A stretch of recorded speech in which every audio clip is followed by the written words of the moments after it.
and streaming online and in the Odyssey app at The Fan Rochester. The sports leader, 95.7 FM and AM 950. The Fan Rochester, an Odyssey sports station.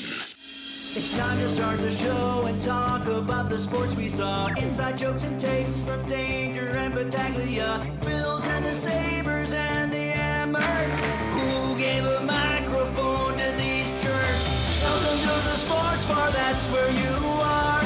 Welcome to the sports bar, that's where you are. Welcome to the sports bar, that's where you are. With Danger and Battaglia. A very good afternoon to you as we welcome you on into Rochester's only local sports talk show. You found the sports bar. It's Danger and Battaglia. Glad you're with us and listening along locally at 95.7 FM, AM 950. You can find us in the free-to-download Odyssey app. You can find our podcast wherever you get your shows. You can find the video stream on our YouTube channel. We're streaming at The Fan Rochester on YouTube and on Twitch. Like and subscribe while you're there. I'm Danger. That's Battaglia. Well, this is the time of year, the annual tradition here in Rochester where we go to the card. Is this winter ever going to end? No, dude? it's fake spring. Yeah. We had fake spring for a day yesterday. And unfortunately, fake spring gave us rain and warmer temperatures. Yeah, fake spring is what we're entering into. And more than anything, the thing that I'm dreading the most over the next few days with the snow melting, Walter has done some damage to the backyard, my friend. Okay, it's a minefield back there. We've got some work being done in the back of our house, and whoever's coming over to do that work, I'm telling you, wear a hazmat suit. I haven't had the chance to get back out there, and I need to get back out there, but I need the temperature to come down again just for a couple of days. Make my job a little bit easier. You know what I'm saying, Gino? Okay, this is where I'm going to coach you up a little bit, my friend. Okay. I think you have not one but two daughters in the house. How do they not get assigned? Do they not love the dog? Well, if you love the dog. You are hilarious. That is a hilarious notion in my world. You actually think if I tasked my daughters with picking up the dog's crap, that they would actually take me seriously and do that? Never. Isn't that one of the things you're trying to teach a child? That, okay, they're not children, I get it. One's a young adult and the other's in high school. But when they were children, you had the dog at that time. Wasn't that part of it? You need to care for this living, breathing thing. I had them do it a couple of times. And admittedly, the dog doesn't really like the kids. The dog likes me and Sandy more than the kids. It's clear. We're the two that feed him. We're the two that give him attention. They are amused by him, but he is not amused by them. It is not reciprocal. You know how dogs are. They go to the pack leader. Like they're pack animals, and they see Sandy and I as the leaders of the pack. So he spends a majority of time with us. I know that if I were to ask them for an assist on that, I would get laughed out of the house, one. Two, there's also a thing where, as a guy, I want to show them that guys can take care of things that you don't need to. You don't have to worry about that. I'm the guy. I will take care of that. And hopefully someday you find a guy who will pick up the dog's crap and not bother you with that. That's kind of where I'm at. I get that. I was just encouraging this to be some sort of family event. Oh, yeah. It's the festival of poop in the backyard. See, I have a different perspective on this. Not only the poop, but it's the dog coming in the house. It's one thing when they come in a little snow. All right, it's water, essentially. Like, you get the mud coming through the house. Like, all right, this is like the time of year. Like, we need... My wife puts boots on the dog. It drives me crazy. I'm like, get those things off of him. You're making him miserable. No, he likes it. It's okay. And it keeps the house clean. I'm like, that dog is going to eat one of the things that's on the ground, and then he's going to come right to you and lick you in the face as punishment for putting those boots on his feet. He is looking at you like, lady, get these damn things off of me. And if you spray me with any more doggy Chanel, I'm going to eat my own poop and lick your face. That's what I'm going to do. This dog. Yeah, so that's my fear with fake spring right now. That's my anxiety at home with fake spring. The idea that my backyard is a minefield. You cannot walk in my backyard. Well, And the next thing coming up on the calendar, we're all going to be bitchy and grumpy on Monday because, oh my gosh, lost an hour's sleep. Why do we still do this thing? It's not 1800. The farmers don't really need this. Okay, just understand I'm looking forward to more sunlight. I'm with you on that. Yeah, so okay. I actually feel like I lost the hour of sleep already. Like I came in on Monday feeling like Monday is the Monday that we're going to have. Like I felt like I lost an hour of sleep this past weekend. So I think that's going to be okay. Give me the extra daylight. I'll be happy about that. And, hopefully in the next 24, 48 hours. Colder temperatures so your hero can get back there with, the rubber gloves and the garbage can. I don't use the pooper scooper. I don't know. It's not like he's a big dog. He's a 20-pound dog. So I get back there with like a plastic bag and just do the work. See, that's the first thing. I've never in my life gone into the month of March still with the Christmas lights up. Whoa. Not my fault. Not my fault, dude. Whoa. Not my fault. Totally your fault. No, it's not. Today I learned the Battaglias are white trash. Wow. Shame on you. That's terrible. It is not terrible. Here's the reason why. It's been under snow.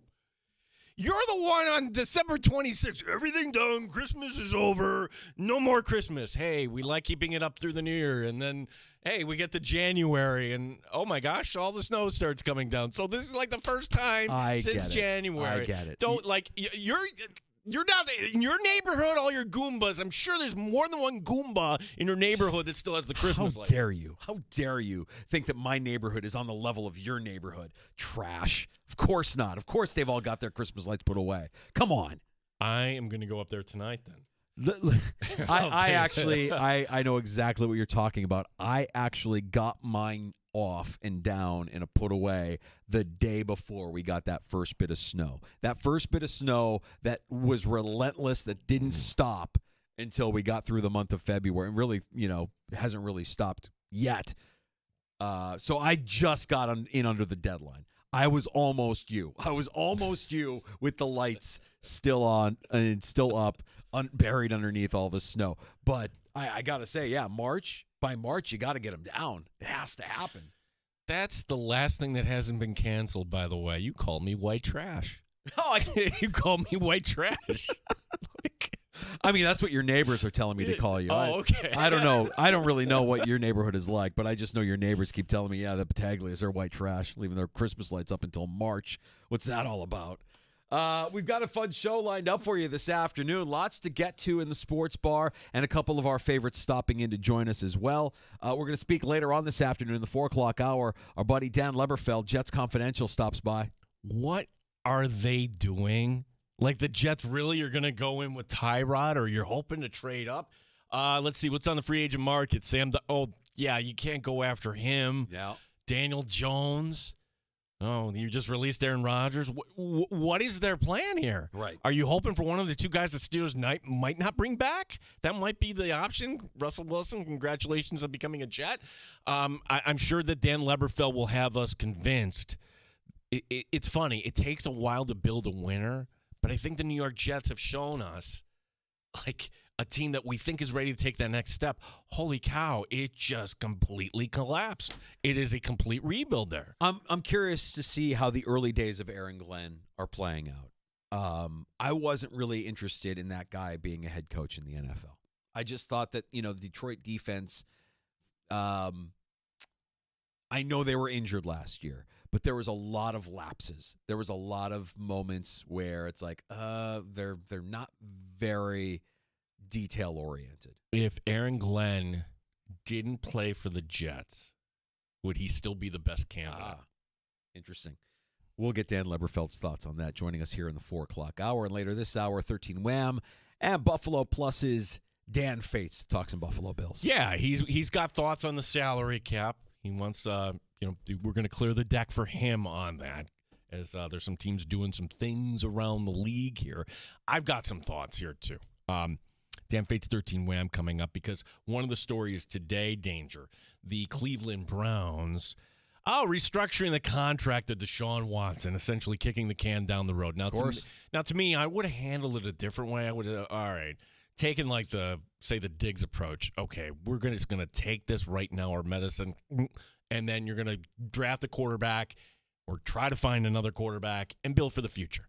I don't think there's any hope in any reclamation project with Deshaun Watson for various reasons. But by doing this, what are the Browns up to? Here's what I think they're up to, Danger. What are they clearing that money for? Myles Garrett. Yeah.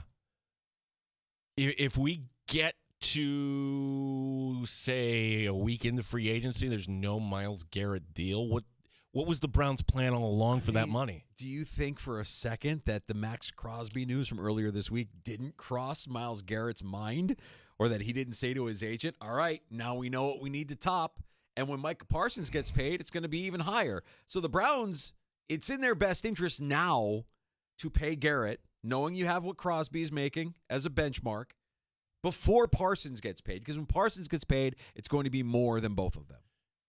I think we take a different stance here on our show, meaning I'm not trying to speak ill of other NFL reporters. He wants to win.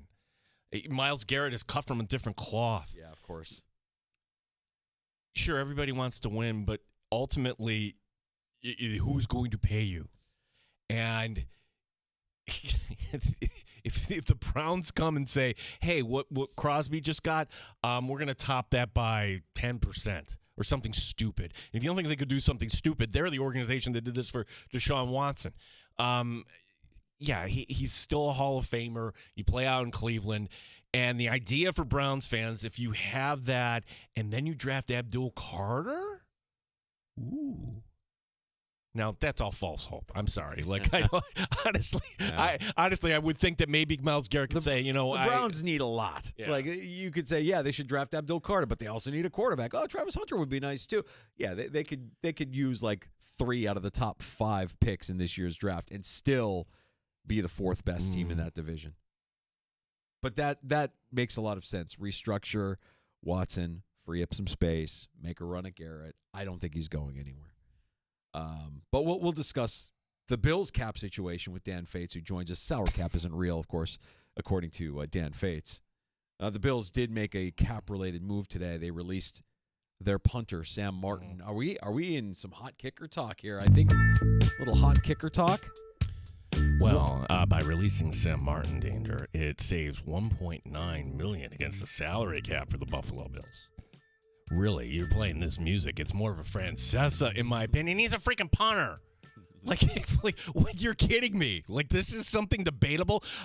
Arguably, if not the best offense in the NFL, and we're talking about the punter for a team. Come on. We don't punt. That's the motto. We don't punt. We don't punt. So, oh my gosh, but he was the holder for Tyler Bass. How'd that work out? Yeah. Go find another punter. Or, Sam Martin can come back, not take that roster bonus that he was due, and play for the league minimum. That's where I'm at with Sam Martin. And, maybe he does come back. It's a punter. You need to spend this money and other resources. We will gladly take your calls this afternoon. You can pull up a stool and join us here in the Sports Bar at 585-866-4FAN. The Good Smoke Barbecue and Pub Wingman line, 866-4326. Award-winning barbecue from Good Smoke Barbecue and Pub, 135 West Commercial Street, East Rochester. GoodSmokeBBQ.com. This is becoming a daily occurrence. A player becomes available, and we spend time talking about how they should or should not be a Buffalo Bill. May I present to you today's worthy suggestion? Joey Bosa, who was released by the Chargers. Anything to do with Joey Bosa, Gino? Can I answer the question this way? You've all heard the cliche moving parts. Isn't that what this is all about? Everything is a moving part.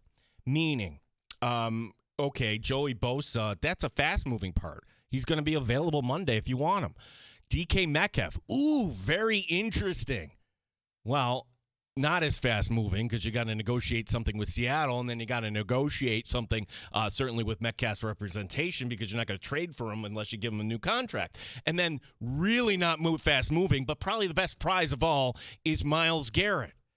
So that's the puzzle Brandon Beane has to figure out here, Danger. Like, if you bring in a Joey Bosa, well, that's all fine, well and good, but are you forfeiting perhaps an opportunity to go for the bigger prize? Or if you do go for the bigger prize and you wait for that, you're going to get shut out on all this other stuff. It's not an easy answer. Is that an acceptable answer? I guess. I'm just going to say no. I don't want Joey Bosa. I'll just say that. I mean, for as effective as he has been through times of his career, the amount of time that he hasn't been on the field, I just know that ain't going to play in Buffalo, right? Like, your number one ability is your availability. And through the course of his career, he just hasn't been very available. I mean, he's a physical freak. He can still get after it. This was a savings for the Chargers. He was due to earn over $12.3 million coming up here on the 12th. So they had to make this decision before the league year started. And now they've given Bosa a shot at the open market. I mean, we've seen all kinds of rumors. You put him in San Francisco alongside his brother. Where does Bosa go next? I don't really care.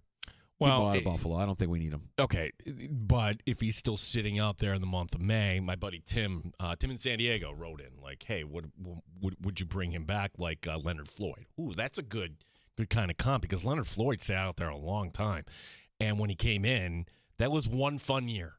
Like sometimes you just say, hey, come to Buffalo for 1 year, and then you go get paid. That actually happened with Leonard Floyd. Double-digit sacks. He's kind of like the forgotten Buffalo Bill. I'd be totally fine with something like that. We also kind of have to look at the depth chart, and we can't pretend that Greg Rousseau and A.J. Epineza aren't anything. They're still under contract, and they're still going to be pieces of this team.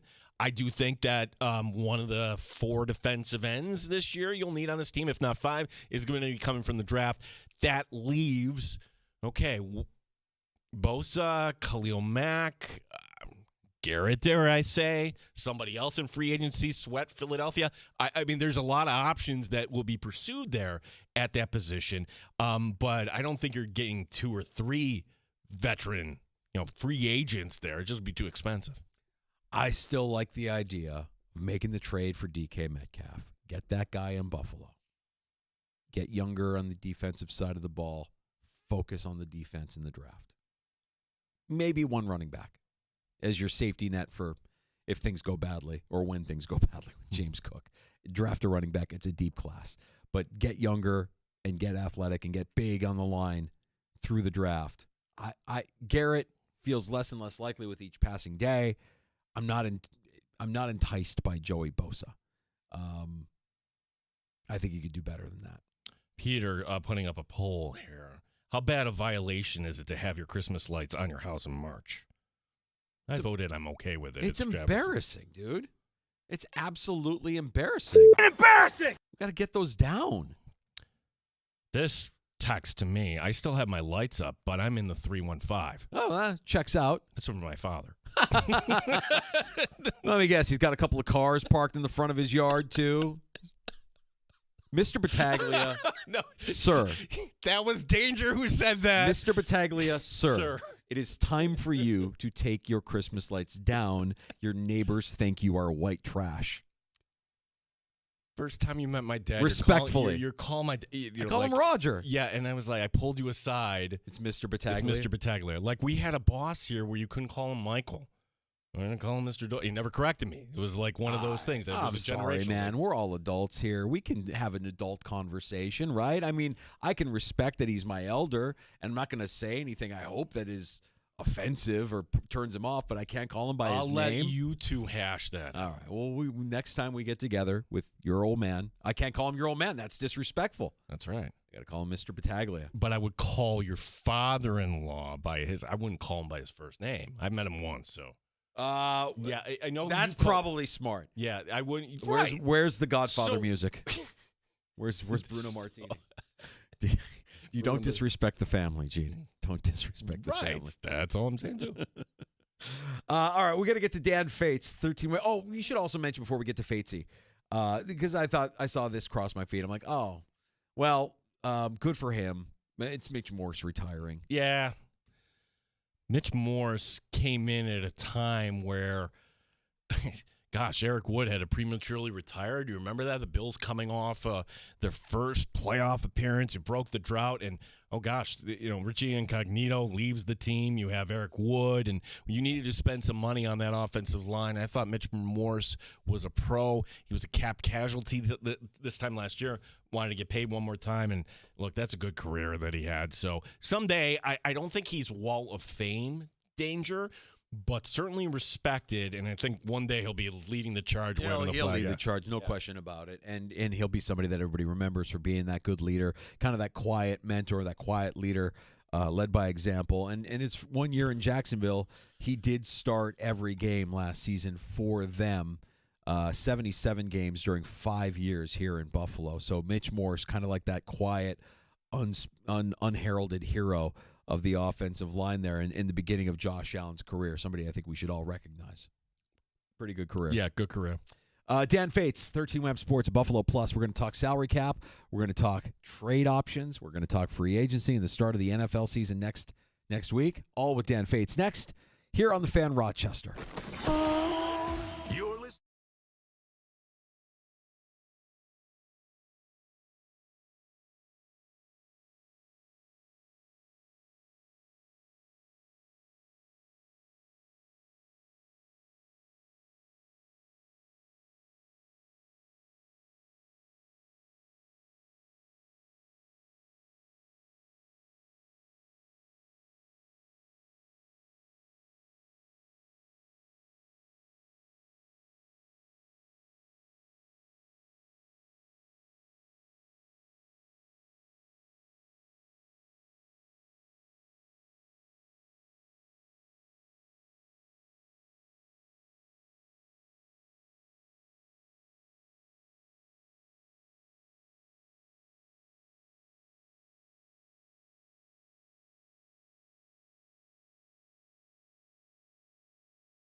update. Buffalo Bills making a move today, releasing punter Sam Martin. The move saving the Bills $1.9 million against the 2025 salary cap. Steve Tasker on what's next at that position. I am all about value. Khalil Shakir earned every cent of the contract he got this offseason.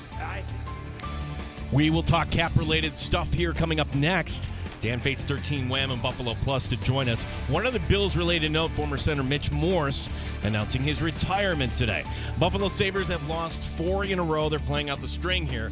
Tonight playing at Tampa Bay. We'll have the game on our station, the only place you can hear the Dan Dunleavy call. That's tonight's game on television on the ESPN network. NHL trade deadline coming up at 3 o'clock tomorrow. The Amerks tomorrow night playing the first of 2 at Laval. Gene Battaglia, the sports leader, 95.7 FM and AM 950, The Fan, Rochester. Neat or on the rocks? It's the Sports Bar with Danger and Battaglia on the Sports Leader, 95.7 FM and AM 950, The Fan, Rochester.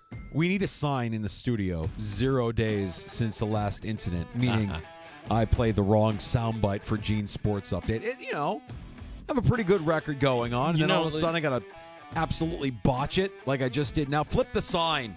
I think I should get one of the screens that you have here so we could have like a... Oh, yeah. I think that would be absolutely ideal. not. You take away all my power.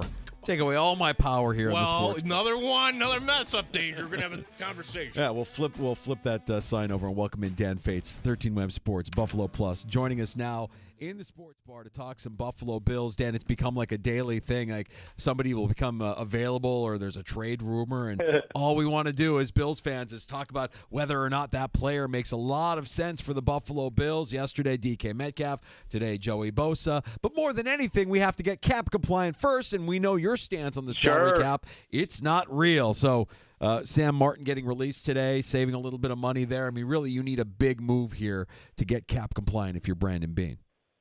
Yeah, and obviously, guys, we've talked about it on Buffalo Plus plenty at length on my social media page. We don't believe the salary cap is real. Now, it's easier to say that, as I've always said, than the nuance of everything that goes into it. Pretty much, people say, oh, you don't understand the salary cap if you're saying it's not real. I know plenty about it. I can understand that if you guys don't understand, you have to put 20% of a contract in escrows because when the NFL was built, they were afraid that it would go bankrupt and players wouldn't have their contracts. So if you have an owner that is liquid enough to put these massive contracts and put money away to sign these massive deals, it's part of it. Bad contracts are still bad contracts. There's nothing against that. That doesn't go against me saying the salary cap isn't real. It's that you can also move around it. With 2 swipes of a pen, the Dallas Cowboys opened up about $56 million over the last 48 hours against that super real and super tight salary cap, right, guys? Because that's how this works. Look, they're saving money by cutting Sam Martin. It's ultimately a football decision because you're not going to pocket that $1.5 or whatever million. You're going to have to pay another punter. So it goes back to what I always laughed about when the Bills released Jordan Poyer and they said it was to save salary cap. They turned around and spent that money right on Taylor Rapp. These decisions are money decisions based on what they think of the player. Mike loves to say that there's no such thing as a cap casualty because if a team wanted to keep a player, they would find a way. There's never been a team that has cut a player because of the money just wasn't right. So, yeah, a lot of these guys and the decisions that you'll make over the next few days, we will find out more about the salary cap. The Bills on the plus side have about 3 piggy banks that they can hit whenever they want over these next few weeks and open up $30+ million with a couple swipes of the pen based on Josh Allen's contract. Deion Dawkins' contract can be restructured, as well as Ed Oliver's. So there's still plenty, and I don't know if you guys heard this. Mike and I actually had breaking news in Indy last week. The 2026 salary cap is also going to be higher than expected. And the 2027 salary cap, I can confirm, is also going to be higher. So first reported here on the Sports Bar. Yeah, that's fantastic. That's breaking news. Breaking news. Nice. We're going to give you credit in every update here. The cap will be going up next year. Dan Fates from Buffalo Plus 13 Wham joining us. Okay, kind of along those same lines, Dan. You will, if I'm looking into my crystal ball, headline will read something like this: in a salary cap related move, the Buffalo Bills release Von Miller. I don't think that would have surprised any Bills fan. But here's my question, because it's not a salary cap move. It's a football move. In any world, though, does Von Miller swallow his pride, take a pay cut? Does he find his way back onto this roster next season? Well, I always find it funny. Look, a lot of times when they've redone contracts before, like there's restructuring, which is pretty much turning base salary into signing bonus, which pretty much a lot of those times the teams don't even need to tell the player. Like they don't need approval. They could just say, hey, look, Terry's swiping his pen, and all of a sudden that goes right into your bank account and we've converted it. There's also some of these where they restructure deals in the sense of, hey, it happened with Mitch Morse. Hey, we're thinking about cutting you unless you take this pay cut. Oh, wow, you took this pay cut? Thanks a lot. We really appreciate it. Players need to realize, and Von Miller will need to too, what is if the Bills say, hey, you got to restructure this deal or we're going to release you. Von then has to realize, what would a team on the open market pay for a 36-year-old coming off of, he's got 2 ACL injuries. He hasn't played a lot of snaps. Hey, maybe there's only a team out there that he can only get $3 million. So if the Bills say, hey, we'll restructure your deal, we'll knock it down from $15 down to $4 million, is that better for you, Von? Do you still get more money out of this? And do we still get a restructure? Yeah, I think that would work out. So that's where some of these things have to come into factor of Von and his team having to figure out what also makes financial sense for him. And does he want to do that, swallow his pride like he did last year, took the pay reduction and, did it based on incentives and things like that and bet on yourself a little bit because he wants to stay in Buffalo because they're still a championship contending team. And I think Von could still latch on to a team like Cincinnati, Baltimore. Can't you see him going up to a press conference saying, Lamar Jackson is one of the best quarterbacks I've ever seen. I love playing with this guy. Yeah. And Joe Burrow is, man, he is special. I've watched him for a long time, and I'm so happy to have him be a part of my, be on his team. So all those things will play into it, but it does come down to a football decision of, do the Bills think the juice is worth the squeeze left of having a rotational guy that we all heard all year while we're saving his snaps for the playoffs. And then he played, 31 snaps in the playoff games? So what were you saving it for? It also comes down to results and what you can do on the field. Unlike, that's my 3-month-old Taylor in my arms. The fact is, when it comes down to it, baseball, basketball, all these other sports, you get paid on what you have done. In the NFL, you get paid for what you're going to do. Right. So that's where the Bills need to figure out, what does Von Miller have left this year? Because they can take their medicine this year by cutting him, or they can take it next year by letting him go then. So there's still a few interesting angles to explore here as we get ready for the league year to start, Dan. And one of the things that I've kind of said all along from the moment that this became a thing is, I don't know if the Browns are going to move on from Myles Garrett. I kind of believe Andrew Berry and that organization is stubborn enough to say, and dysfunctional enough to say, yeah, the player might not be happy here, or this might just be posturing for a bigger deal. And I think it's very curious that a day after Max Crosby becomes the highest paid non-quarterback in the league, the Browns free up a lot of money by restructuring that awful Deshaun Watson contract. Likelihood of Myles Garrett actually staying in Cleveland, according to Dan Fates, is? I would have probably said 10%.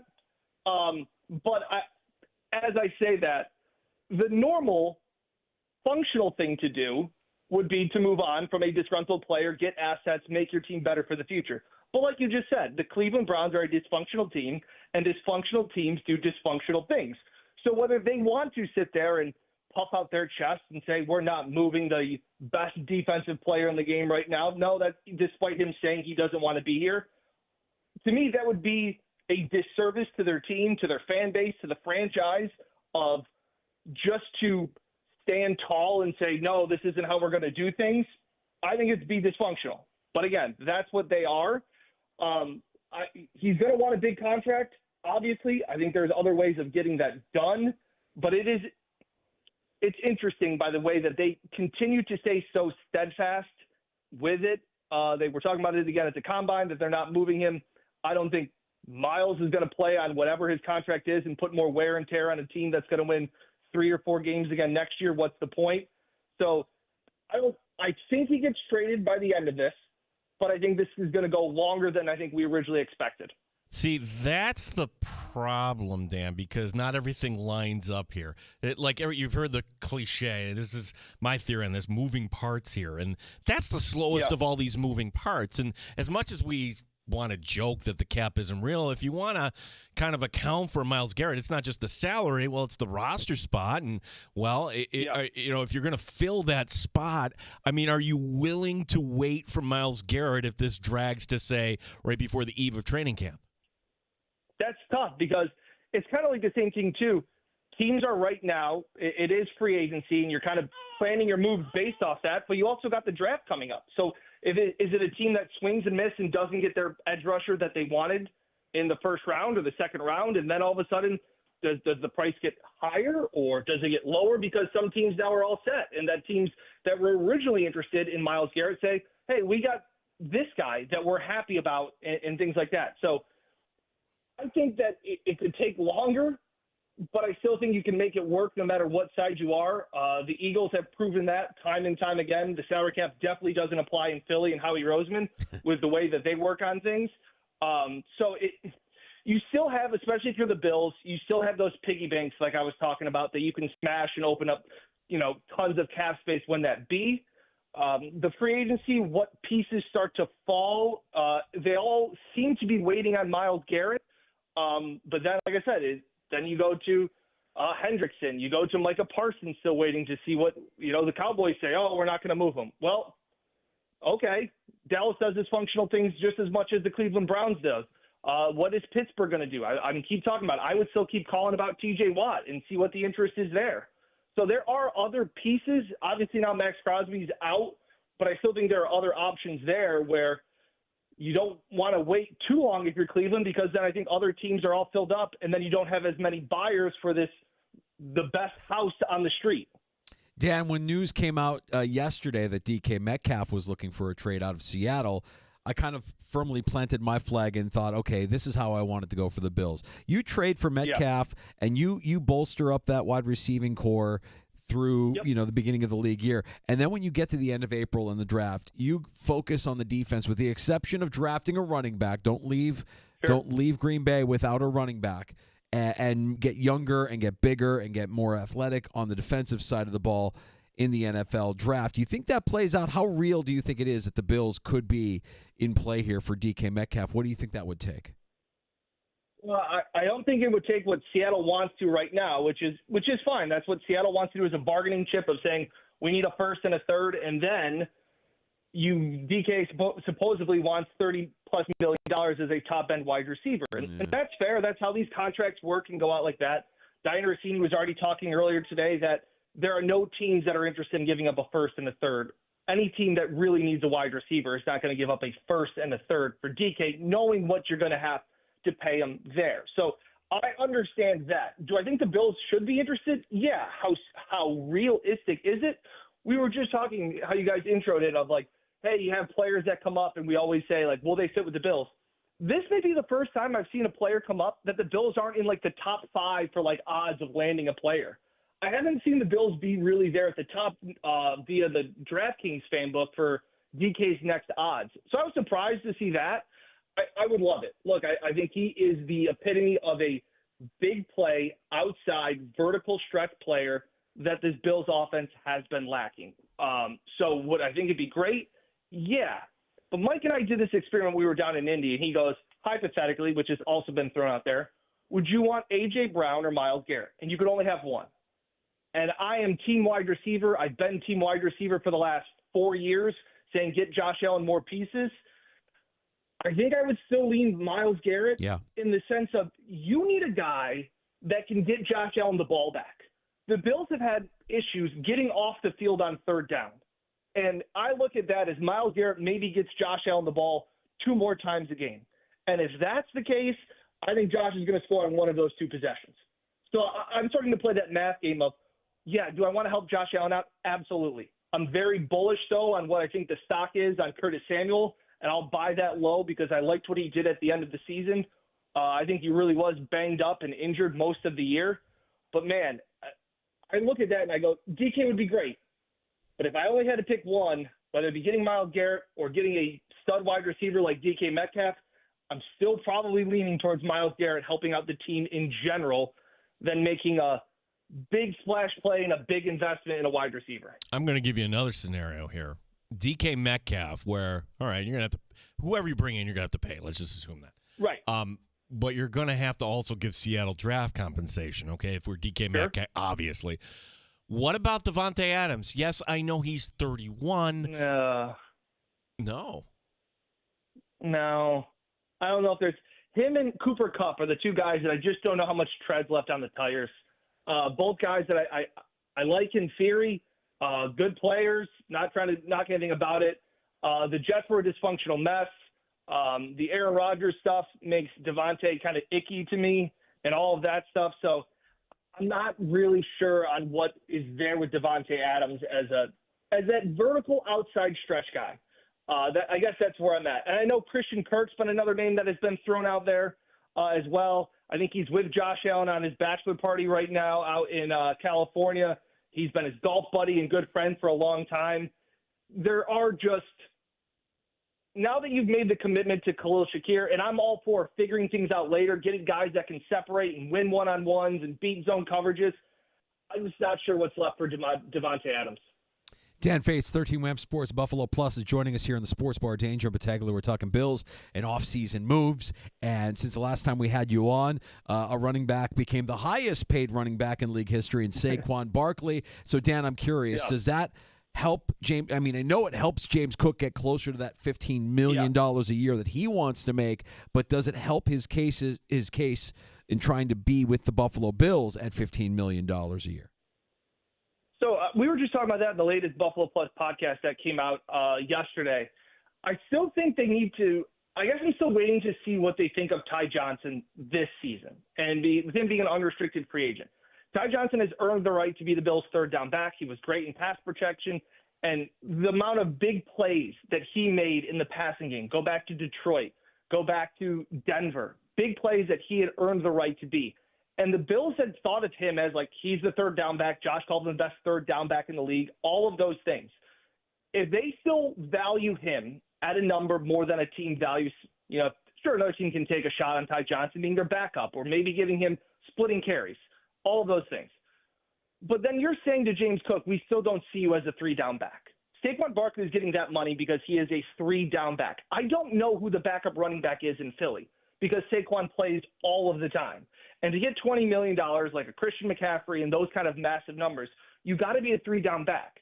So what the Bills, in my opinion, decide to do with Ty Johnson this year, I think will tell me more about what they view of James Cook moving forward next year. Because despite his stuff on social media and Brandon Beane talks about it at the Combine, it hasn't changed the way that he views him. He wishes that business would stay in the building, but he understands that he's a grown man and said it hasn't changed his view on him. But that kind of shows you that I really don't think Brandon Beane's moving the James Cook contract decision up higher on his to-do list just because James is on social media. I still think Benford and Bernard are more important guys to get done, and then it's James Cook. And who knows when that decision is made. They can wait all year. They can tag him. They can do all of those kind of things. So I'm waiting to see the more immediate impact to me is what they do with Ty Johnson. Dan Fates, 13 Wham Buffalo Plus, is our guest here in the Sports Bar. Dan, on our show, we have a saying. If something doesn't matter, we call it a Francesa. Oh, who cares? Mike Francesa, once upon a time, when his reaction to somebody passing, that's where the quote comes from. Yeah, who cares? Is it a Francesa that the Buffalo Bills today moved off their punter, Sam Martin? Nah, not. The only thing I will say about this, I've had conversations with Sam Martin just because I'm fascinated by Reed Ferguson in the sense of I'm fascinated by NFL long snappers. My brother was a college long snapper. The intricacies of everything that goes into it, between Reed doing PSAs about why fans shouldn't run away with K-balls and how those get prepped before a game, all those things fascinate me. I've had quite a few conversations with Sam Martin, and he's told me that he's the best holder in the league, and there's no question about it. And there's a lot of talk about one thing or another, and Sam's been in the league for a long time and held for a lot of great kickers. So you are giving another holder to Tyler Bass. So that's the only thing that surprised me a little bit, because I think Tyler Bass was pretty good this year. I know he had his ups and downs, but he seemed to right the ship at the end of the year. And now you're kind of giving him a whole new guy to work with. Now you have all training camp and OTAs and all those things. So I'm not saying it's a fully Francesa, who cares? But Sam was fine as a punter. I don't think the Bills need to have a dynamic punter. They are a very good offensive team that sometimes Sam doesn't even need to do much. But holding is a big part of Tyler Bass and his success. So that's where I say it's a little bit more important to this game, where you may not think of, you cut the punter. You're also changing Tyler Bass and Reed Ferguson's job as well. Dan, today we heard of the retirement of Mitch Morse, and when I saw it, I kind of reflected a little bit. Very quietly, that guy was an important building block for what the Bills are today. And you covered this team throughout the course of his 5 years in Buffalo, and as a captain, he was up there quite frequently. What are you going to remember about Mitch Morse and his time with the Buffalo Bills, as he calls it a career? Look, as steady as they come, and as well as he would answer all the tough questions. And the McDermott era has been filled with wins and division titles and all those things. There have been awkward moments. There has been some drama at times, and Mitch Morse was always the stand-up guy to sit at his locker and answer all of the tough questions, give perspective on life, on the team, on the highs and lows. He was a center for, Patrick Mahomes and Josh Allen, and he's seen a lot. He's got a great perspective on life. He's the guy that it sucks because of the sense of, I think concussions really did take their toll on him. So I'm happy he's getting out of the game where he is. And for all, what it seems like is at a good place mentally and physically. But just a really good dude that always had a good perspective on the team, the pulse, and the vibe in the locker room. He was always one of those great guys.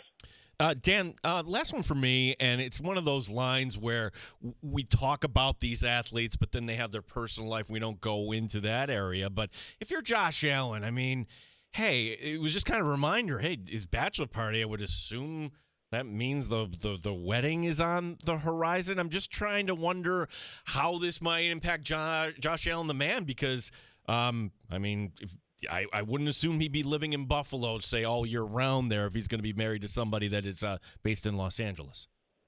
Yeah, you know what? I go back to what Dion said, that Josh is happy with his life, with Haley, and all of those things. So Dion was very adamant. I remember one of the times, I can't remember when we talked to him, but just was going on and on about how happy he is to have somebody at home to do all these things to make him feel good. And you're right, Gene. We always talk about these football players like they're robots, and that they're not allowed to have bad days. They're not allowed to have fights with their significant others and all the other things, kids and all this other stuff.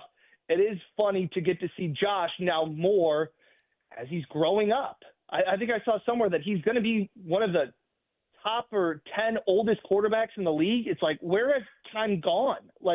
He's not this crazy wild guy anymore in the sense of his play on the field. He's become more protective with the football. Now he's engaged, bachelor party, all of these kind of things. So it is kind of fascinating to see him grow up. Where he trains during the offseason, I think he was always kind of based in L.A.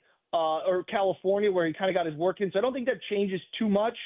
But, hey, if he was this good with his play as a guy that was dating Haley and now engaged to Haley, I don't expect anything to change. I just expect Haley to get more and more saltier towards the rest of the AFC East, which I think is great for Bills Mafia. Yeah, we'll absolutely take that. How many yards is a roughing the passer penalty? 15 yards.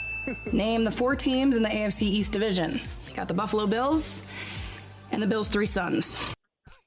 She's the best. Danger's right on that button. Danger hit the right one there. Yep, I did. I got it right. You realize he's like one of the top 20 in the nation for a reason here, Mike Danger. Yeah, thanks.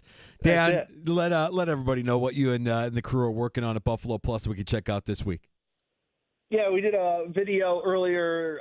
It was out yesterday, Buffalo Plus podcast, talking about what's next, talking about guys like James Cook, Von Miller, Ty Johnson, what's next for wide receivers. We discussed all of those. So, and again, I'm still banging the drum for Myles Garrett. Mike, for the longest time, was anti-big move, but he's also becoming a flip-flopper. He says he's evolving his takes. We call him more of a flip-flopper. Wait, he's becoming a flip-flopper? Wait, what? No, sorry, we call him a flip-flopper. He says he's evolving.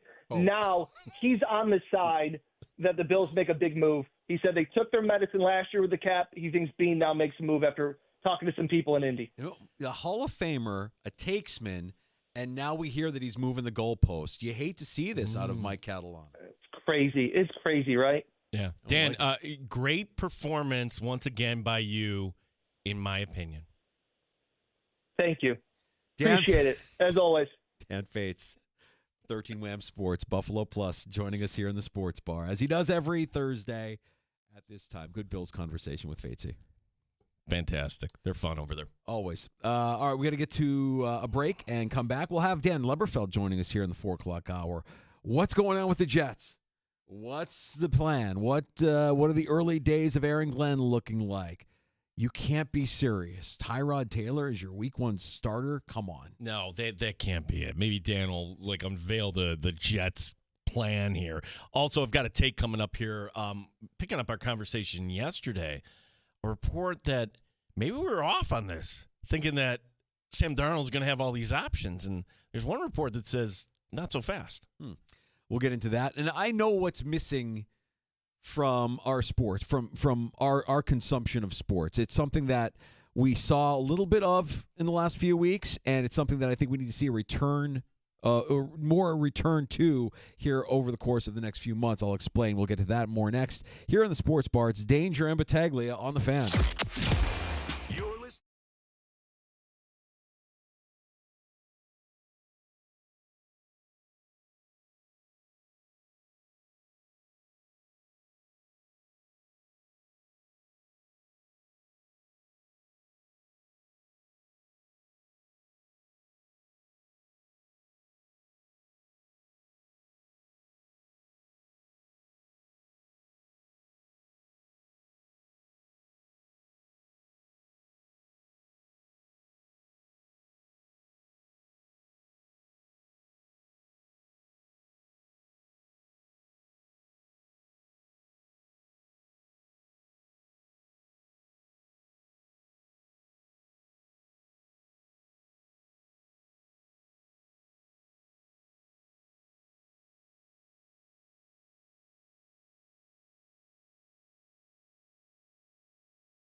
Rochester Sports Update. Buffalo Bills making a move today, releasing punter Sam Martin. The move saving the team $1.9 million against the 2025 salary cap. Steve Tasker on what's next at the position. It's not really surprising. It saves him a million or two in cap space right away. So you can get a guy who is absolutely unknown to come in and do a great job. Punters come in all shapes and sizes. Right.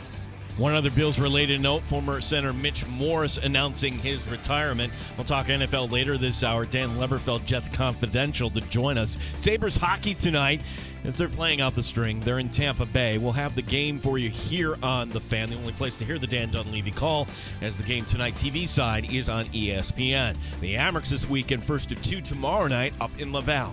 Gene Battaglia, sports leader, 95.7 FM and AM 950, The Fan, Rochester.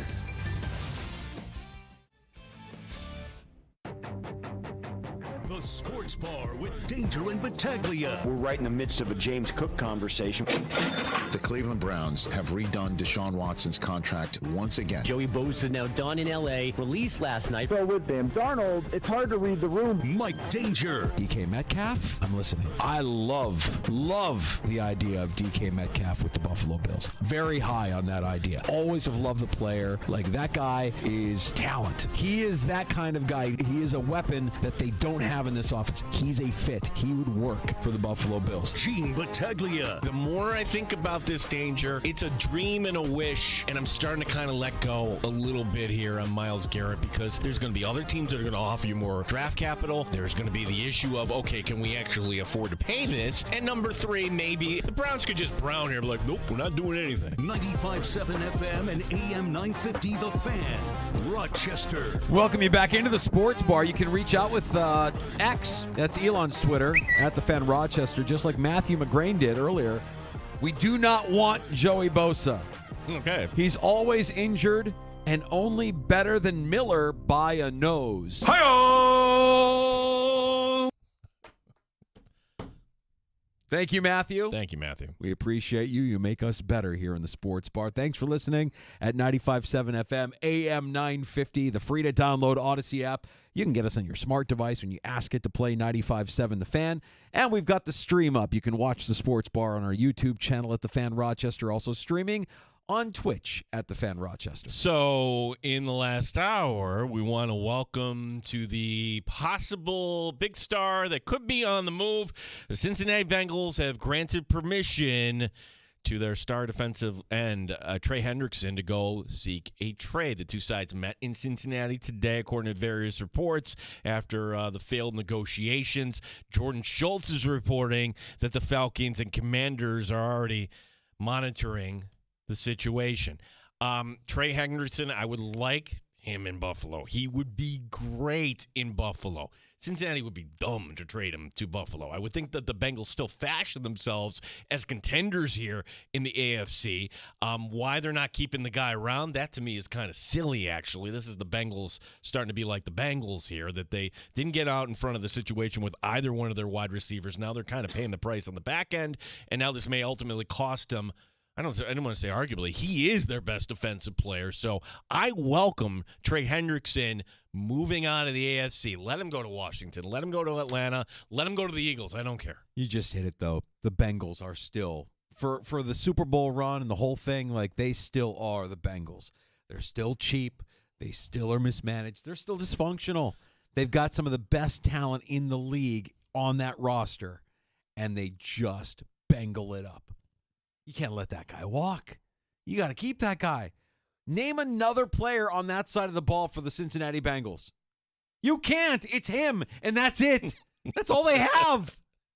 Geno Atkins? Oh, no. How many years ago was that? Never mind. Right. The guys can't wait to get out of Cincinnati. Lewis Billups? Oh, no, my God. Like, name old Pac-Man. Yes, Pac-Man Jones. Like Pac-Man Jones, who crossed my feed today admitting that he never once for a drug sample submitted his own urine. Thank you for that, Pac-Man. Well, like, we couldn't connect those dots. Thank you. Saying that he could actually, anybody could trip the test today. Okay. Fantastic. Dan Leberfeld of Jets Confidential is stopping by the Sports Bar here in less than 20 minutes. Tyrod Taylor can't really be the week 1 starter for the Jets. That can't really be the plan going into this season, or can it be? We'll talk to Dan about the early couple of weeks here for new Jets head coach Aaron Glenn, the new regime there with the Jets. I do want to ask his opinion, too, on Davante Adams. Like, Dan covered him for, half the season here? Is there anything left? Because you hear some Jet fans say, hey, he was really good for us. How do we judge that? Against what, a crappy Jacksonville team he went off against? I'm not so sure. Hearing Dan Faith say, no, I don't want any part of that. I mean, it does. I'll say this. It wouldn't excite me as much as DK Metcalf. But when you look at some of the film from last year with the Jets, he still can make plays. He can still run really crisp routes. Maybe Dan sees something different than what a lot of people are showing, but I know at his age, there's a little bit of a risk there. And maybe the point I guess I agree with Dan is it's the Rodgers thing that kind of turns me off on Adams. Like, you're so loyal to that guy. Yeah, it's a valid point, and you're going to go follow him again. But I would imagine if you had Josh Allen throwing him the ball, he would still be a playmaker. Derek Carr, not so much. Aaron Rodgers, sure. Josh Allen, absolutely. 31, right? Mm-hmm. Yeah, that's the risk. That's the risk. I mean, you moved off of Steph Diggs for, other reasons than his age, of course, but his age was a factor in saying, okay, we can let our wide receiver 1 go.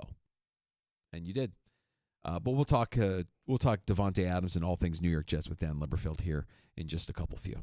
We spent a lot of time on Wednesday talking about what we think is domino number 1 to go in free agency. Once this happens, then we'll figure everything else. And it's not Aaron Rodgers, and it's not either the Pittsburgh quarterbacks. It's not the guy that was with the Vikings at the end of last year, meaning Daniel Jones. No, it's the other guy that was with the Vikings, the actual starter, Sam Darnold. Like, Sam Darnold's going to get paid. Not so fast. Contrarian point of view danger.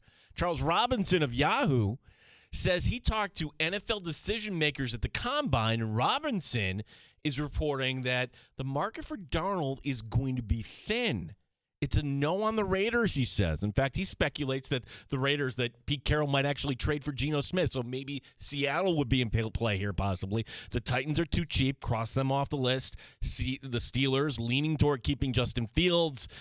No, the Jets are not going to go back to Sam Darnold, which leaves only the New York Giants. Maybe Darnold, that's the only suitor. Maybe he ends up back in Minnesota for a 1 or 2 year deal after all. I think the Vikings are crazy if he goes to another team. I've said it all along. You're not going to get 14 wins next season out of J.J. McCarthy. You know what Darnold is capable of in this offense. You saw it last year. Why would you let that go to another team? Why would you give that up? And this might just be about cost control, right? Like, well, we like you. We just don't like you at $45 million per or $40 million per. So let's see what exactly is out there and let's make an offer. You are, after all, a free agent, and you know what we're about. We've been honest and upfront with you the entire time. You want to come here? Here's the offer. I thought Matthew Collar had an interesting take on this, and it's not just true of the Vikings. This should be true of every NFL GM. You make the decisions on number 2 through 53. Number 1 on the roster, the quarterback, that should be an ownership decision. And that, I believe, if you're the GM of the Vikings, you need to go get the opinion of the owner and then sort of get in line with that. I would think that Ziggy Wolf would have an opinion on this. And if Ziggy Wolf is saying, I really like that J.J. McCarthy. I'd like to have Sam Darnold. Is that really what it's kind of coming down to? Yeah. It's so dumb. I mean, you don't have to look far if you're the Vikings. Look at what Green Bay has done for more than a generation with their quarterbacks. Well, do they have no, they don't have that. That's the one exception you're talking about. There is no owner in Green Bay. You don't have to worry about that. Right. You have a GM, a team president. You have football people in charge. They're a draft and develop organization. I get it. That's their philosophy. I'm saying in this instance, you can adopt that philosophy and say J.J. McCarthy is going to be our franchise quarterback, but not until Sam Darnold gets us to the promised land. I think they're nuts if he goes somewhere else. But we'll see. And hearing Matthew Collar yesterday, by the way, if you missed that conversation, find it wherever you get your podcasts, saying yesterday that he's the guy that's getting strays from Viking fans when he suggested Sam Darnold should come back. I'm like, Viking fans are crazy. You guys are all nuts. How could you not? Yeah, okay, the Rams and the Lions, those 4 games, they got the best of him. He looked like he was seeing ghosts. I'm sorry. I want that guy back. That guy should be their quarterback. And if it's J.J. McCarthy week 1 and Sam Darnold is playing for the Giants, the Vikings are out of their minds. Gino, I've been kind of like crafting this in my mind for the last few weeks. Hear me out on this, because I think the pendulum swings one way and it goes all the way over, and then it starts to swing the other way and it goes all the way to the other side, and things just kind of move. Society is always fluid. You know, I remember, you remember, a lot of us that are of our age remember growing up listening to music in the 80s, and everybody was listening to Def Leppard and Poison and all these rock bands. Everything was a party, man. It's all a good time, and girls, girls, girls, and let's go out and party, and it's all fluff, and it's all cake, and it's, you know, it's just a steady diet of sugary, excessive partying, right? Yeah, and for anybody who says that we grew up in the wrong generation, the answer is no. That was a lot of fun, but go on. That was all fun until a guy rolled out of bed looking like he had just got kicked in the gut and was homeless and screamed and growled and gave us this music that we had never heard before. The birth of grunge, and immediately everybody that was into, and listen, we didn't abandon it entirely, but we're like, what have we been doing this whole time? Why have we been listening to this unserious music when we've got this guy here who's growling and sneering, and this is music? And grunge was born, and we completely shifted our gears, and we had some steak instead of the steady diet of cake that we were eating through the late 80s and early 90s. And I'm bringing it up and I'm relating it to sports in that a few weeks ago, there was an event that I think was significant in how we consume sports and how we're going to consume sports in the future. And it was the first USA-Canada Four Nations game where there were 3 fights in the first 9 seconds. My take is this. Okay. It's time for more violence in sports. What? Not violence like, I don't want to see anybody get injured. I'm not saying anybody needs to... I don't want to see death. I don't want to see. Hear what I'm saying? Okay, go ahead. What are you going to say? I'm trying to piece together the analogy of we go from Michael Jackson to Kurt Cobain. Yeah.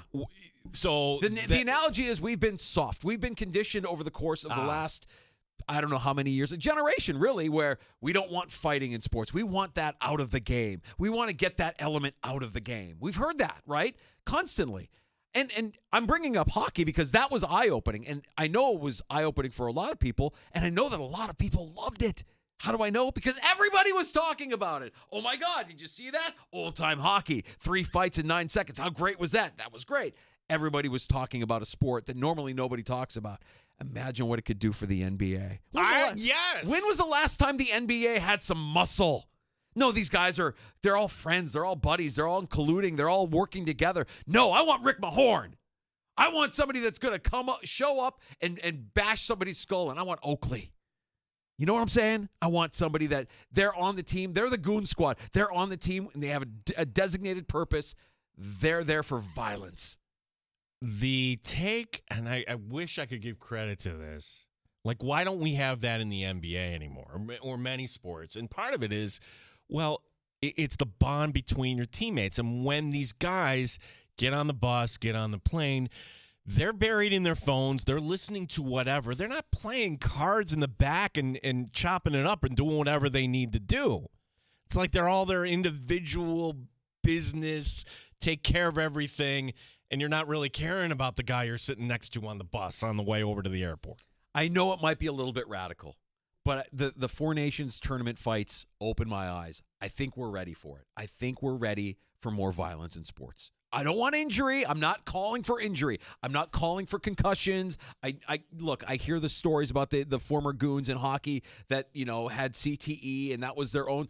I'm not saying I want that. I'm saying a little bit of violence in our sports today can go a long way. And maybe it gets extreme and then we have to swing the pendulum back the other way. But for too long, I've been hearing we want to get that element out of the game. We want to get that element out of the game. No, we don't. We want that in the game. I want that in the game. Let's get some more of that in the game. So we have another 3+ hour spring training game. It's not going to be as long as you know what would be fun about this spring? Being that guy and let's get a fight. Clear out the dugouts. Let's go. Well, that's impeding what that was going to be my take. Like, there's so many unwritten rules, and then how many fights do you actually see in baseball? No, just guys come out, and then they look all tough and everything. That's cute. It's interesting, but I want Robin Ventura and Nolan Ryan. That's what I want. Is that so bad? Am I asking for too much? Do we not remember these moments? Isn't that not why we love sports? Because we have these memories of guys getting their face kicked in? At what point do you think when Robin Ventura went out of the mound, it's like, oh, this was a bad decision? If you're not familiar with that clip, Nolan Ryan puts him in a headlock and is bam, bam, bam, bam. He killed him. And Nolan Ryan's the old man. The old man absolutely destroyed Robin. He emasculated Robin Ventura.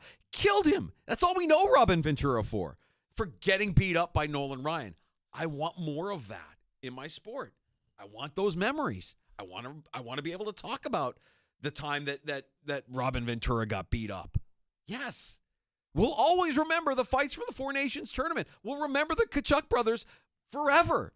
Not because of what they've done on the ice, but we'll remember that moment. We need more of it. Danger for struggling Sabre fans. And this crossed my feed a few weeks ago because it came up. What's the one thing we kind of grasped to? The Ottawa fight. Yeah. Like, in a year where Tage Thompson gets laid out and nobody stands up for anything, we're not doing anything, I would have fired Lindy Ruff on the spot. I would have just stripped whoever was the captain on the spot.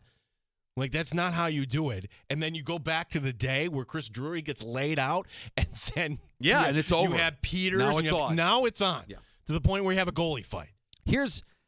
If you're the Sabres and you're telling me, hey, Jordan Greenway is back, 2 years, $8 million. All I want to know is that Jordan Greenway is your muscle moving forward, that he's going to be the guy that starts some S when things go awry. Be known for something. Make life hell for your opponent. Take some guys out. Mike Leone's Rochester Americans. If that game happened at the Blue Cross instead of out in Connecticut, when, hey, you're firing the puck after the whistle after what you did to our goaltender, it's on. Yeah.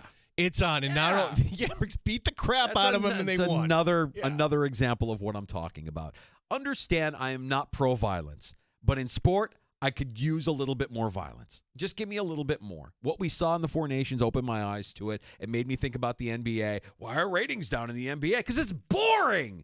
I'm just watching guys launch scuds from beyond the arc. I need some rivalries. I need some anger. I need some violence. See, maybe two other reporters were thinking about that at the Combine last week. That's what we're talking about for the Combine. Jordan Schultz and Ian Rappaport. Why are we talking about it? Because it's violence. We're ready for it. Give us more.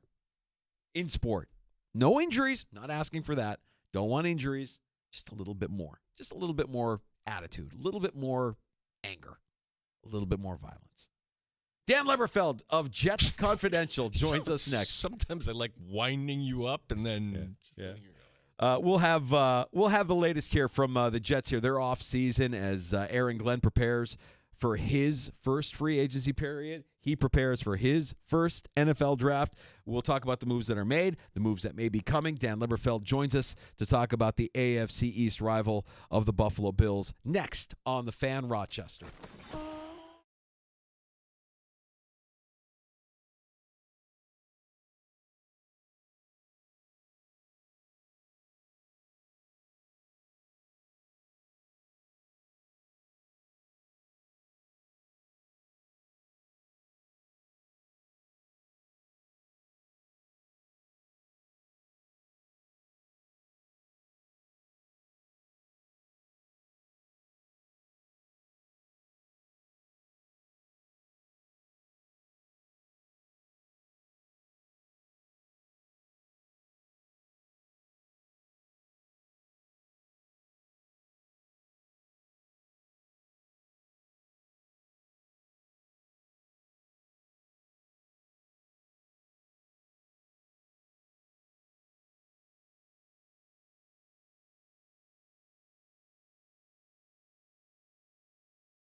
update. Buffalo Bills making a roster move today, releasing punter Sam Martin. The move saving the Bills $1.9 million against the 2025 cap. Steve Tasker today on One Bills Live talking about pursuing DK Metcalf. $30 million a year and a first-round pick and a third-round pick. That's a lot. That's steep.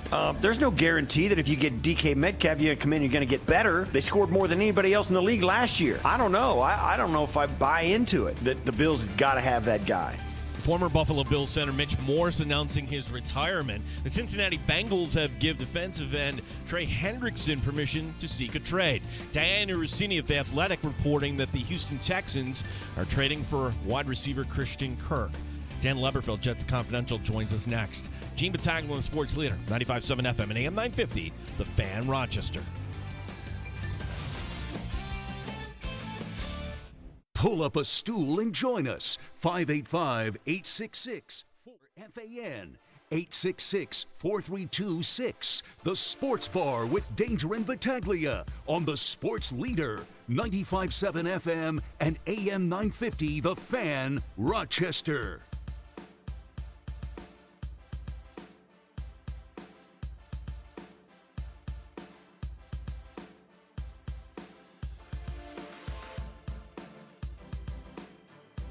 Back in the Sports Bar, Danger and Battaglia. Always excited to welcome in Dan Leberfeld of Jets Confidential. Talk about the offseason for the New York Jets with the new head coach, Aaron Glenn. Dan, good to have you on with us as always, bud. Appreciate the time. And how have the first few weeks of the Aaron Glenn regime gone, in your opinion, here with the New York Jets? Well, it's hard to answer that question without seeing what's about to come up in free agency and the draft and see what the team looks like a few months from now. So nothing's really happened aside from some of these big names that they're moving on from, like Aaron Rodgers and Devontae Adams and Alan Lazard, who played well for them last year, despite what some people say. He was a good player for them last year. So those kind of things are happening so far, but I think we need to see plan B here because quarterback-driven league. They moved on from a quarterback who had 28 touchdowns last year, the same as league MVP Josh Allen, Aaron Rodgers. Let's see what they do to follow up on that move.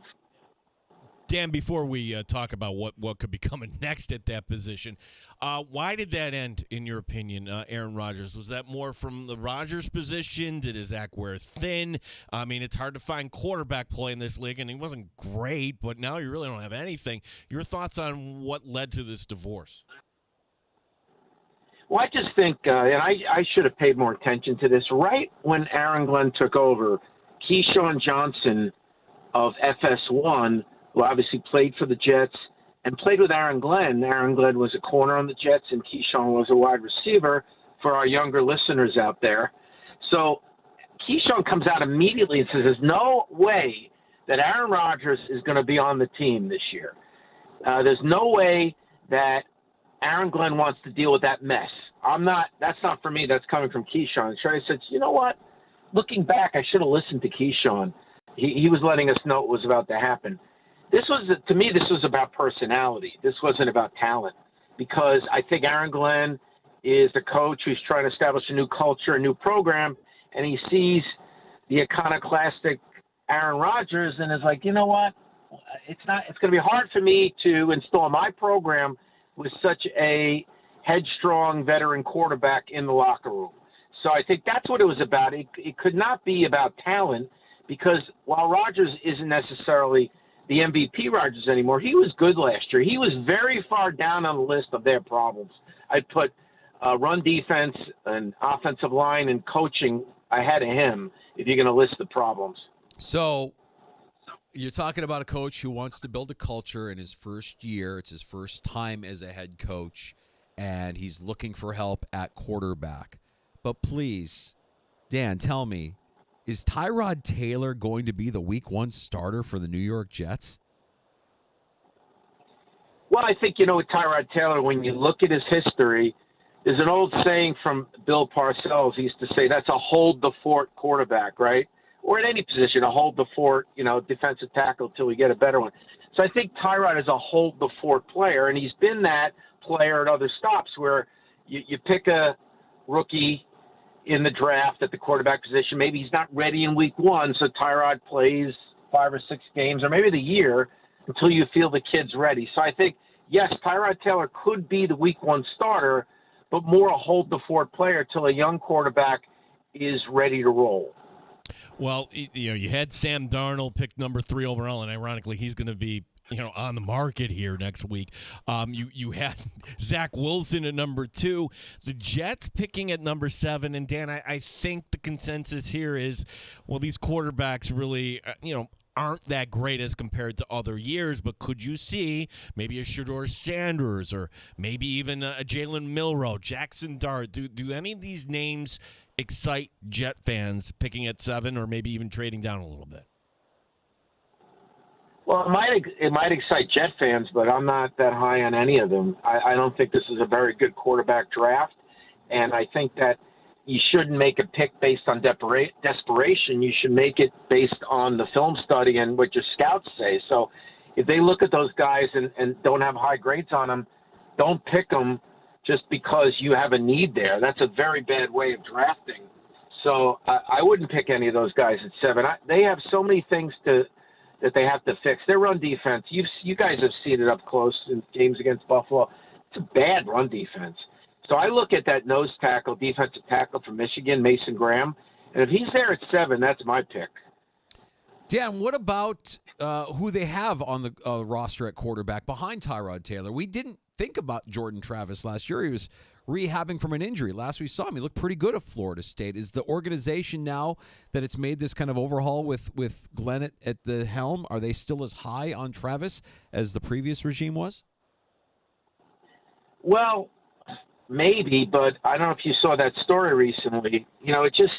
I wrote about this today for my website in the paywall premium section about how this is like a big story that nobody's paying attention to. And because what happens now, you guys know it, it's like whether it's world affairs or sports, things happen, you go, well, that's a big story. And then something else happens 10 minutes later and you forget about the thing that was a big story 10 minutes ago. It's such a constant news cycle now.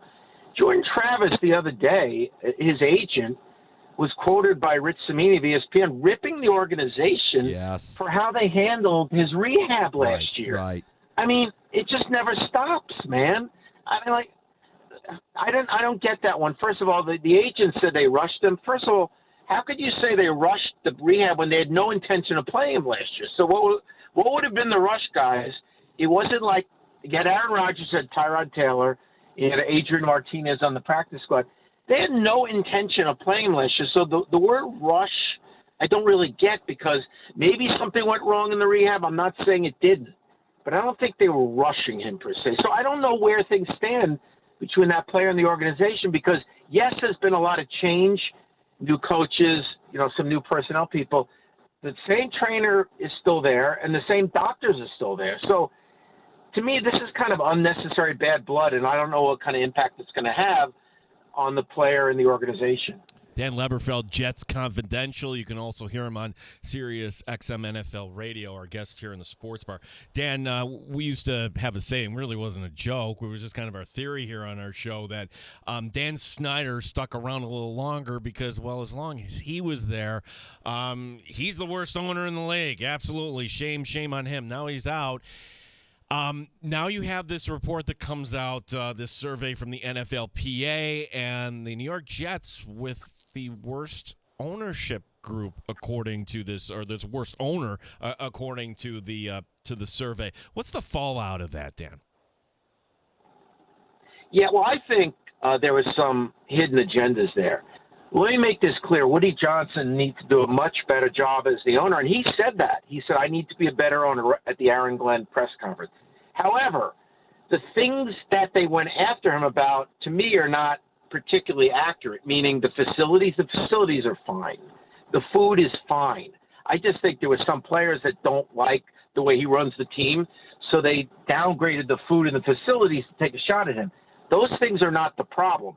And then a local guy from I forgot what town he's from, but the president of the NFLPA, I think he's president, J.C. Treader from Cornell, who's from some Akron, New York. Does that ring a bell? Yeah, I think he's a Central New York guy. Yeah, so J.C. Treader said, was asked about the Jets getting the F, and he goes, there's a culture of fear. And I'm like, there's a culture problem, but it's not a culture of fear. A culture of fear is one of those situations where the GM and the coach, you'd go back to Bill Parcells or Bill Belichick when they were doing well in New England. It's like, if you screw up, your butt's on the bench or you're getting cut. That never happened with the Jets the last few years. So I don't know what you guys consider a culture of fear, but I don't consider the Jets a culture of fear. I consider it a culture that needs to be fixed and a culture that's broken. But I didn't get when Treader said a culture of fear when talking about the ownership. That's interesting because you're right. A culture of fear would mean that your fear is you're not going to play or you're going to lose money because you're not playing. And it seems like the Jets are the exact opposite of that, where they need actually a little bit of accountability. And maybe Glenn is the guy that can get that for the New York Jets. Dan, what about the mindset going into this offseason of some of the – I mean, there's a lot of talent on this roster, man. I look at a guy like Garrett Wilson. I'm like, if the Jets wanted to part ways with that guy, there'd be so many teams lining up. What about a guy like Quinnen Williams? Some of these names that if you're talking about rebuilding, you could do a lot and get a lot in return if you made some of these guys available. Do you think they just have any intention of shopping any of their star players here as we approach the draft? Well, what do you guys think of the concept that they haven't been good in a really long time, and these players have been on some very bad teams. I'm not blaming these players, but they went 5-12 last year. The records before that weren't much better in most of the seasons, kind of around that level. So some would make the argument we could go 5-12 with you or 5-12 without you. So how do you discern who to pay coming off bad teams, even though they have a lot of talent? That's the question. And do you overpay? I don't want to say overpay. That's the wrong word. Do you break the bank on Garrett Wilson when you don't even know who your quarterback's going to be? I mean, we've seen that situation before where teams will pay a receiver on the team a lot of money, but they don't know who the quarterback's going to be, or they don't have a settled quarterback situation. It seems to me that's kind of putting the cart before the horse. But with Garrett Wilson, he just finished his third year.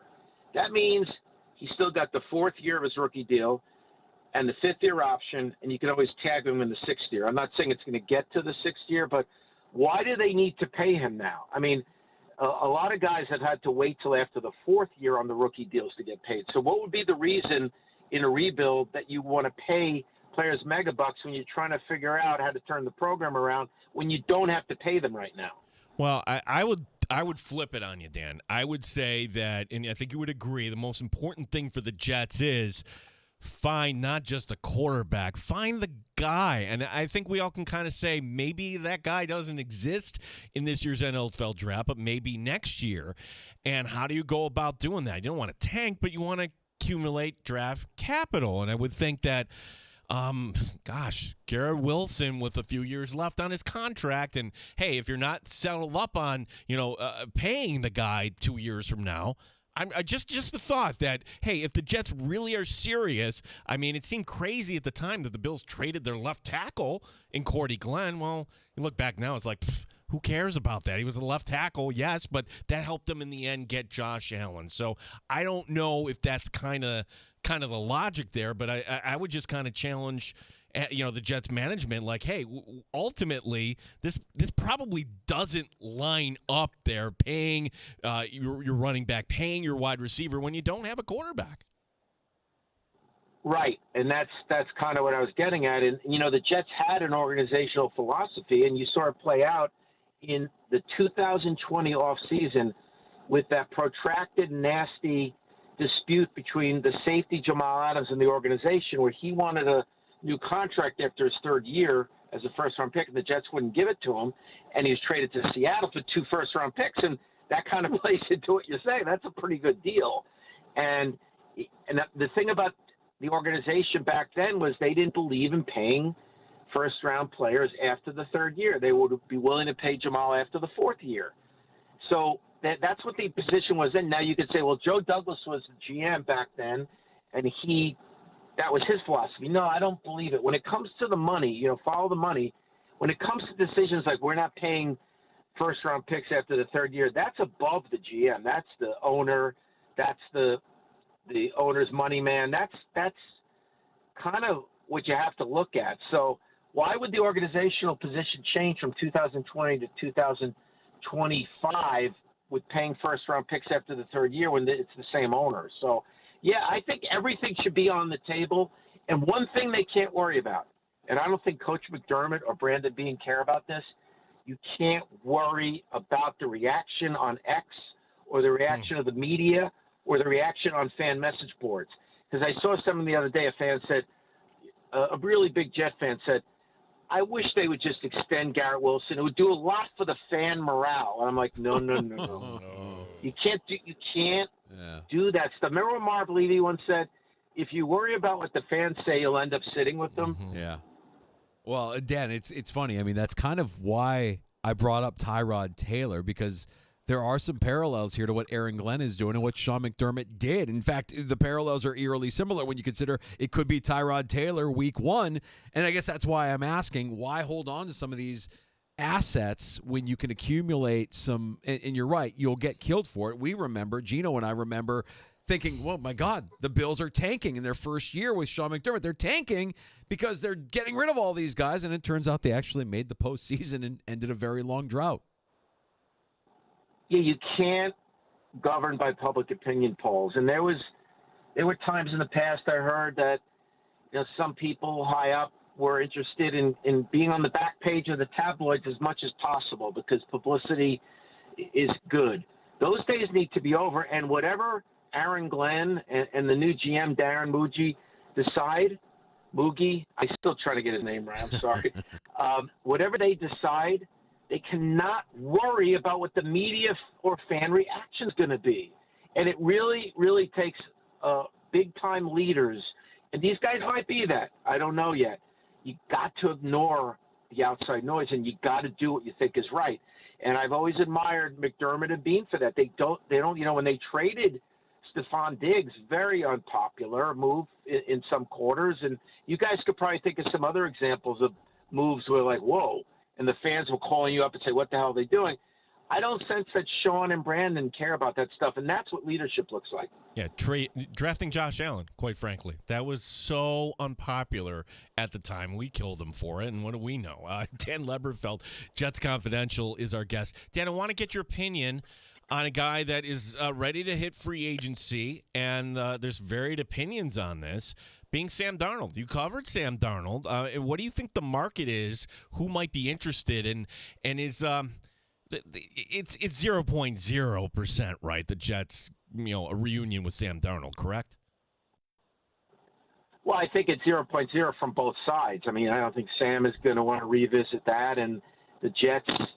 Let's not forget the Jets are paying Aaron Rodgers. They can split it over 2 years now, but that's a little bit of a cap hit right there, or a big cap hit based on paying off Rodgers. So I don't think they're in a position now to go out and pay $45-50 million for quarterback and pay the Rodgers salary, the cap hit this year. So I don't think they'd want to go big money at quarterback just yet.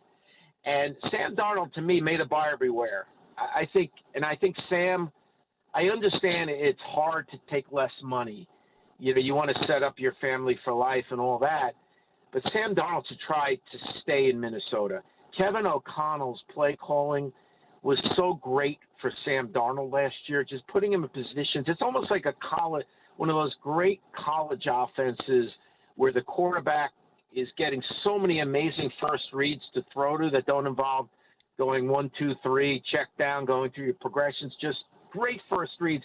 And O'Connell's one of those kind of coordinators. He just sees the game through the quarterback's eyes as a former quarterback himself.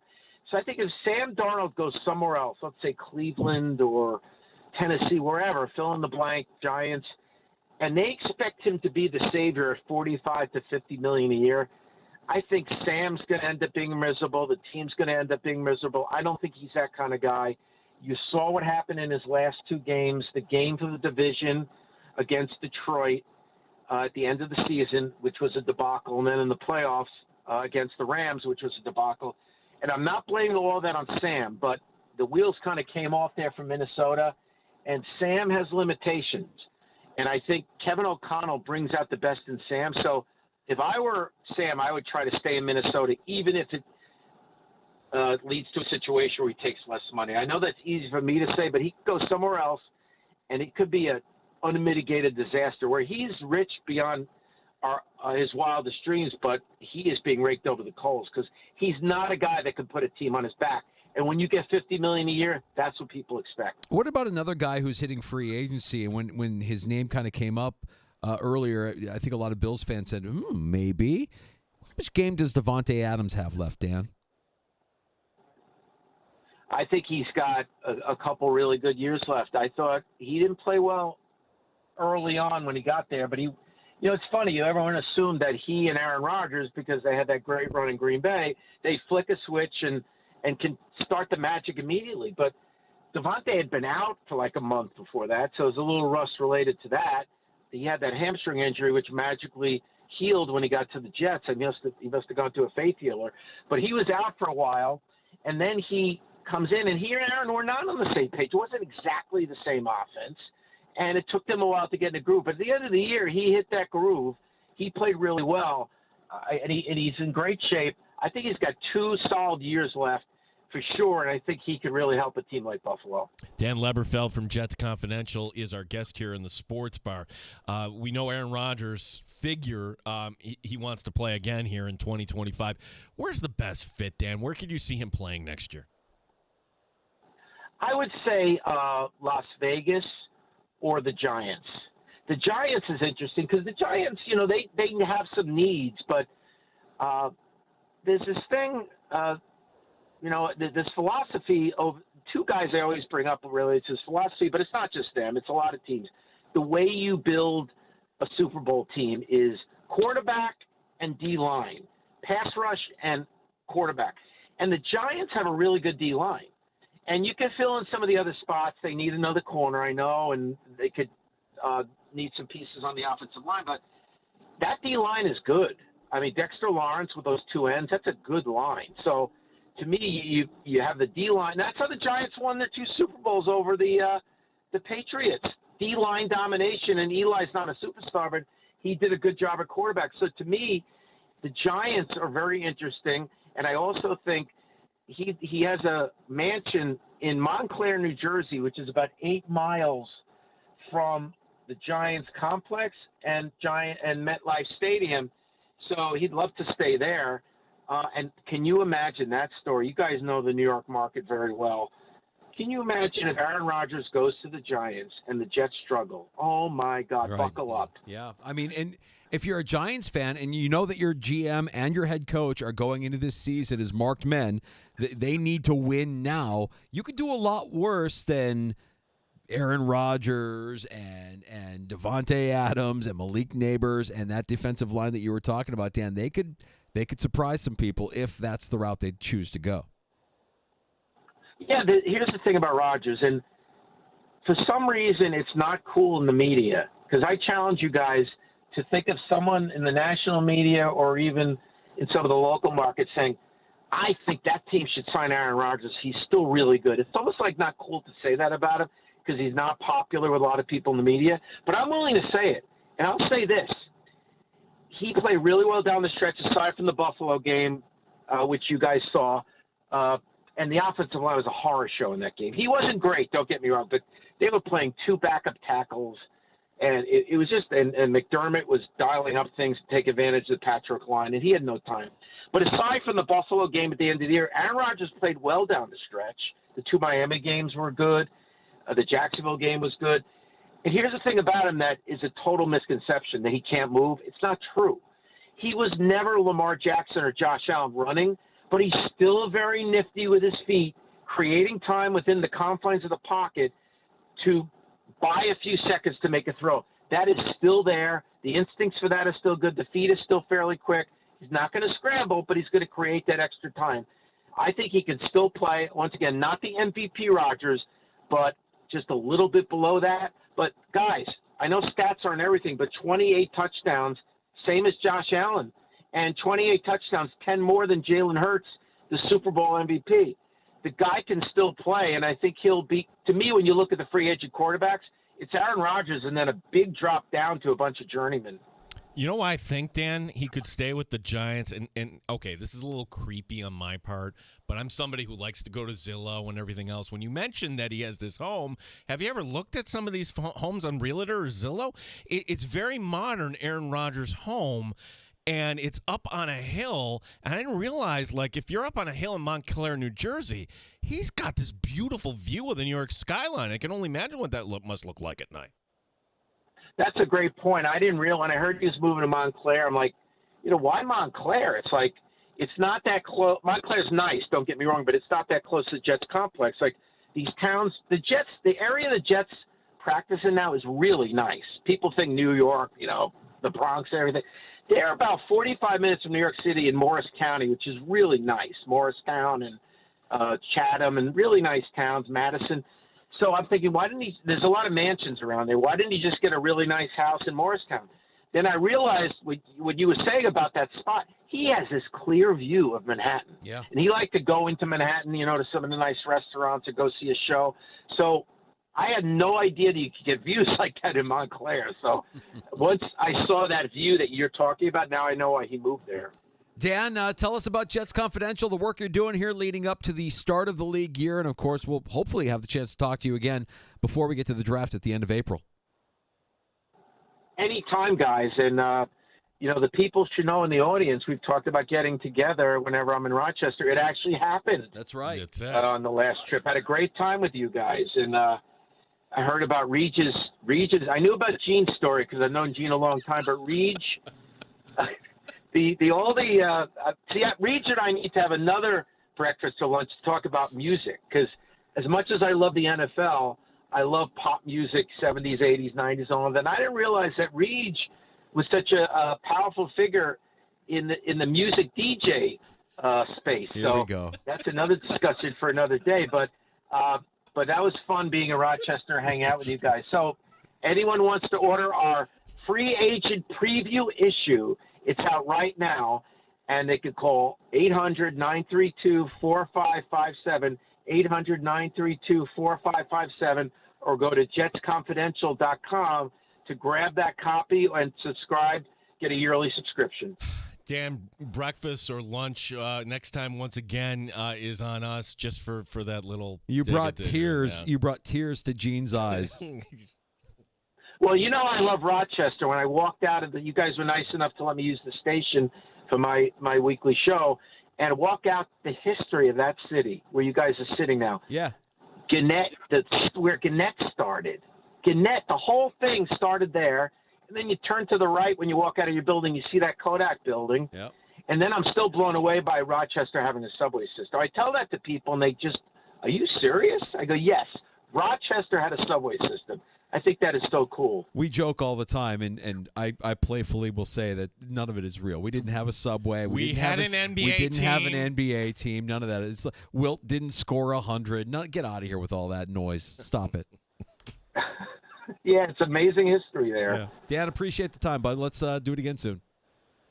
Anytime, guys. Thanks, Dan. Dan Leberfeld, Jets Confidential, with a little insight there. The new regime in New York for the Jets. See, that would be, I'm thinking, boy, somebody should do a walking tour, but that would be kind of depressing, right? This is Kodak. Walk down. This used to be Gannett. This used to be where, a lot of used to be. You really would have to love history to walk around there. Every now and then I'll see somebody in our neighborhood here, High Falls, who is actually doing there's a walking tour of High Falls. Every now and then in the summertime I'll see a couple they're reading the signs and they're going from sign to sign, building to building, and learning the history of it. I'm like, oh, God bless you. Good for you. There was a couple who stopped me and sir, where's the waterfall here? I'm like, and as soon as I heard that, I'm like, okay, you're not from here. It's right down there, and you next block over. Right, where are you from? Oh, California. We just always wanted to stop by. I'm like, cool, welcome. Well, Leberfeld got done with his show here in December when he was here, and he wanted to look around the neighborhood a little bit. I'm like, let me show you the falls.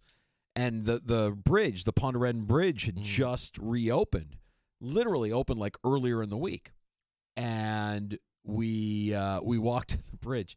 And I was so mad because it's new and everything is new. And they redid the whole thing and it had just opened. And there's already graffiti everywhere. Oh, my God. I'm like, you got to be essing me. What the hell with the savages in this town? What are we doing? How could... I was so mad. I was actually embarrassed. I'm like, this is all brand new, Dan. This is great. And we get this great view of the falls, and the falls are beautiful. And I'm looking, I'm like, somebody's already tagged the benches. This is gross. What are we doing? But Dan loves Rochester. We love Dan. We'll have him here anytime he comes through town. And always appreciate him giving us some time here to talk about the Jets and the AFC East. This view for Aaron Rodgers' mansion is pretty impressive. I mean, it should be, right? It's Aaron Rodgers. Yeah. He has very exquisite taste, very high standards. You'd see him just like going into Manhattan and just having a high-end dinner. And just like, well, yeah, he wants to play for the Giants. I'm convinced. He wants to stick it to the Jets. And wouldn't that be the most Jetsy thing ever if the Giants are relevant? That will absolutely happen. It will absolutely be a storyline, and it will absolutely crush Jets fans. It make me feel worse for them than I already do. We got to get to happy hour next. We got a round of shots coming up. We have time for your calls if you want to join us at 866-4326. That number again is 866-4FAN. The Bills did make a move today. It's a move. It's not a move of great significance. We'll tell you about that, and we'll discuss today's player who could potentially be a Buffalo Bill in free agency. All coming up next when we're back here in the Sports Bar. Danger and Battaglia on the Fan Rochester. You're listening to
Streaming online and in the Odyssey app at The Fan Rochester. The sports leader, 95.7 FM and AM 950. The Fan Rochester, an Odyssey sports station. The Fan Rochester Sports Update. Bills making a move today, releasing the punter, Sam Martin. Move saving Buffalo $1.9 million against the 2025 cap. Steve Tasker offering his opinion. It's not really surprised. It saves him a million or two in cap space right away. So you can get a guy who is absolutely unknown to come in and do a great job. Punters come in all shapes and sizes. Right. Another Bills-related note, former center Mitch Morse announcing his retirement. The Cincinnati Bengals have given defensive end Trey Hendrickson permission to seek a trade. Christian Kirk, he didn't get released. He got traded today. The wide receiver goes from Jacksonville to Houston. This for a 7th-round pick. Buffalo Sabres playing tonight in Tampa. We'll have the game for you here on The Fan. The Amerks tomorrow night in Laval. Gene Battaglia, sports leader, 95.7 FM and AM 950, The Fan Rochester.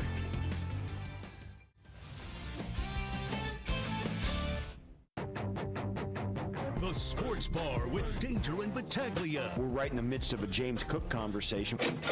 The Cleveland Browns have redone Deshaun Watson's contract once again. Joey Bosa now done in L.A. Released last night. So with Sam Darnold, it's hard to read the room. Mike Danger. DK Metcalf, I'm listening. I love the idea of DK Metcalf with the Buffalo Bills. Very high on that idea. Always have loved the player. Like, that guy is talent. He is that kind of guy. He is a weapon that they don't have in this offense. He's a fit. He would work for the Buffalo Bills. Gene Battaglia. The more I think about this, Danger, it's a dream and a wish, and I'm starting to kind of let go a little bit here on Myles Garrett because there's going to be other teams that are going to offer you more draft capital. There's going to be the issue of, okay, can we actually afford to pay this? And number 3, maybe the Browns could just brown here, be like, nope, we're not doing anything. 95.7 FM and AM 950 The Fan, Rochester. Welcome to Happy Hour. Thanks for joining us. You found the Sports Bar. It's Danger and Battaglia at 95.7 FM, AM 950. Hear us in the free-to-download Odyssey app. Watch us on our YouTube channel at The Fan Rochester. You can engage with us, like, subscribe there.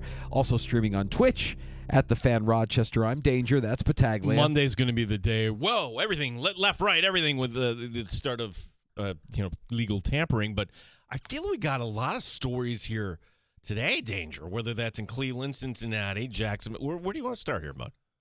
Is that true that Christian Kirk got traded? Yes. From the Jags to the Texans. They can say we're planning on releasing him, but probably nothing is official until the start of the league year. Correct. So they didn't have to do that. It could have just been as simple as Houston picking up the phone and Jacksonville realizing, all right, it's not great that we have to trade him to a divisional opponent, but do we know what they got back? 7th-round pick. Oh, geez.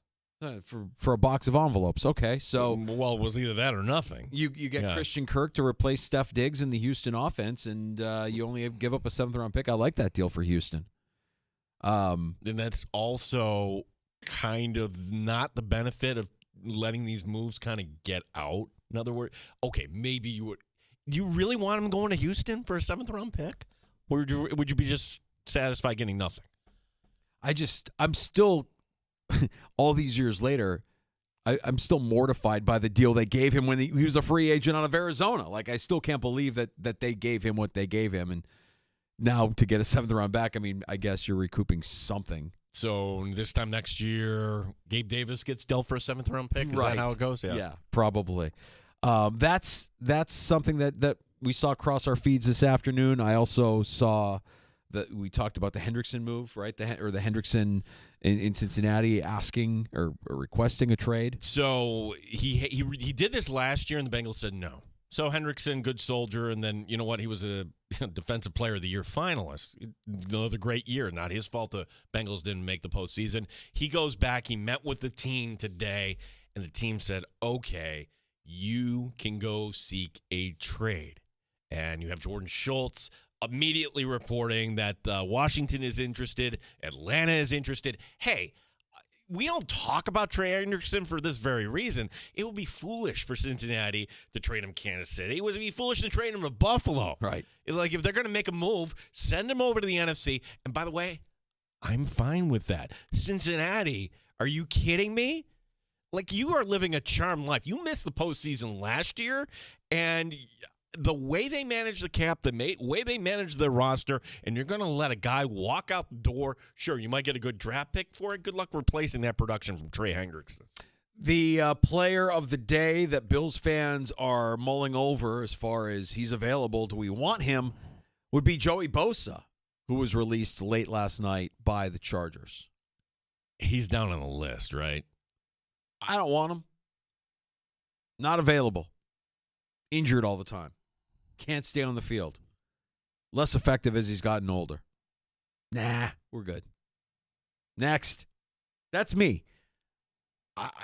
What is he worth to a team?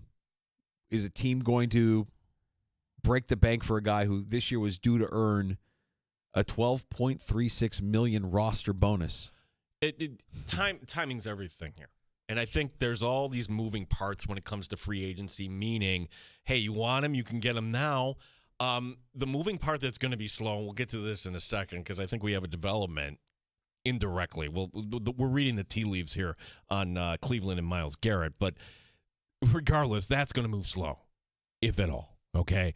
I would only do Bosa in the sense of Leonard Floyd, meaning, hey, it's June, you're out there, come here for 1 year, and if it doesn't work out, no big deal. And if it does work out, you can go get paid. And by the way, Leonard Floyd got paid by San Francisco. I'm trying to remember what it was for Floyd for that 1 year. Was it 1 year, $9 million, something like that? Yeah, it wasn't crazy. Yeah, it wasn't crazy. It wasn't ridiculous, and you got production out of him. And yeah, he did. He was able to parlay that into another contract with the 49ers. So, I would say wait. If that's somebody that you do want, wait until the price is right. Let somebody else overpay for a guy like Joey Bosa. I'd say the same thing about Khalil Mack. Honestly, both of those guys from the Chargers, I just feel like, okay, if they have game left in them, they're going to have to reprove it with their new team on a 1 year deal. You're not letting them go.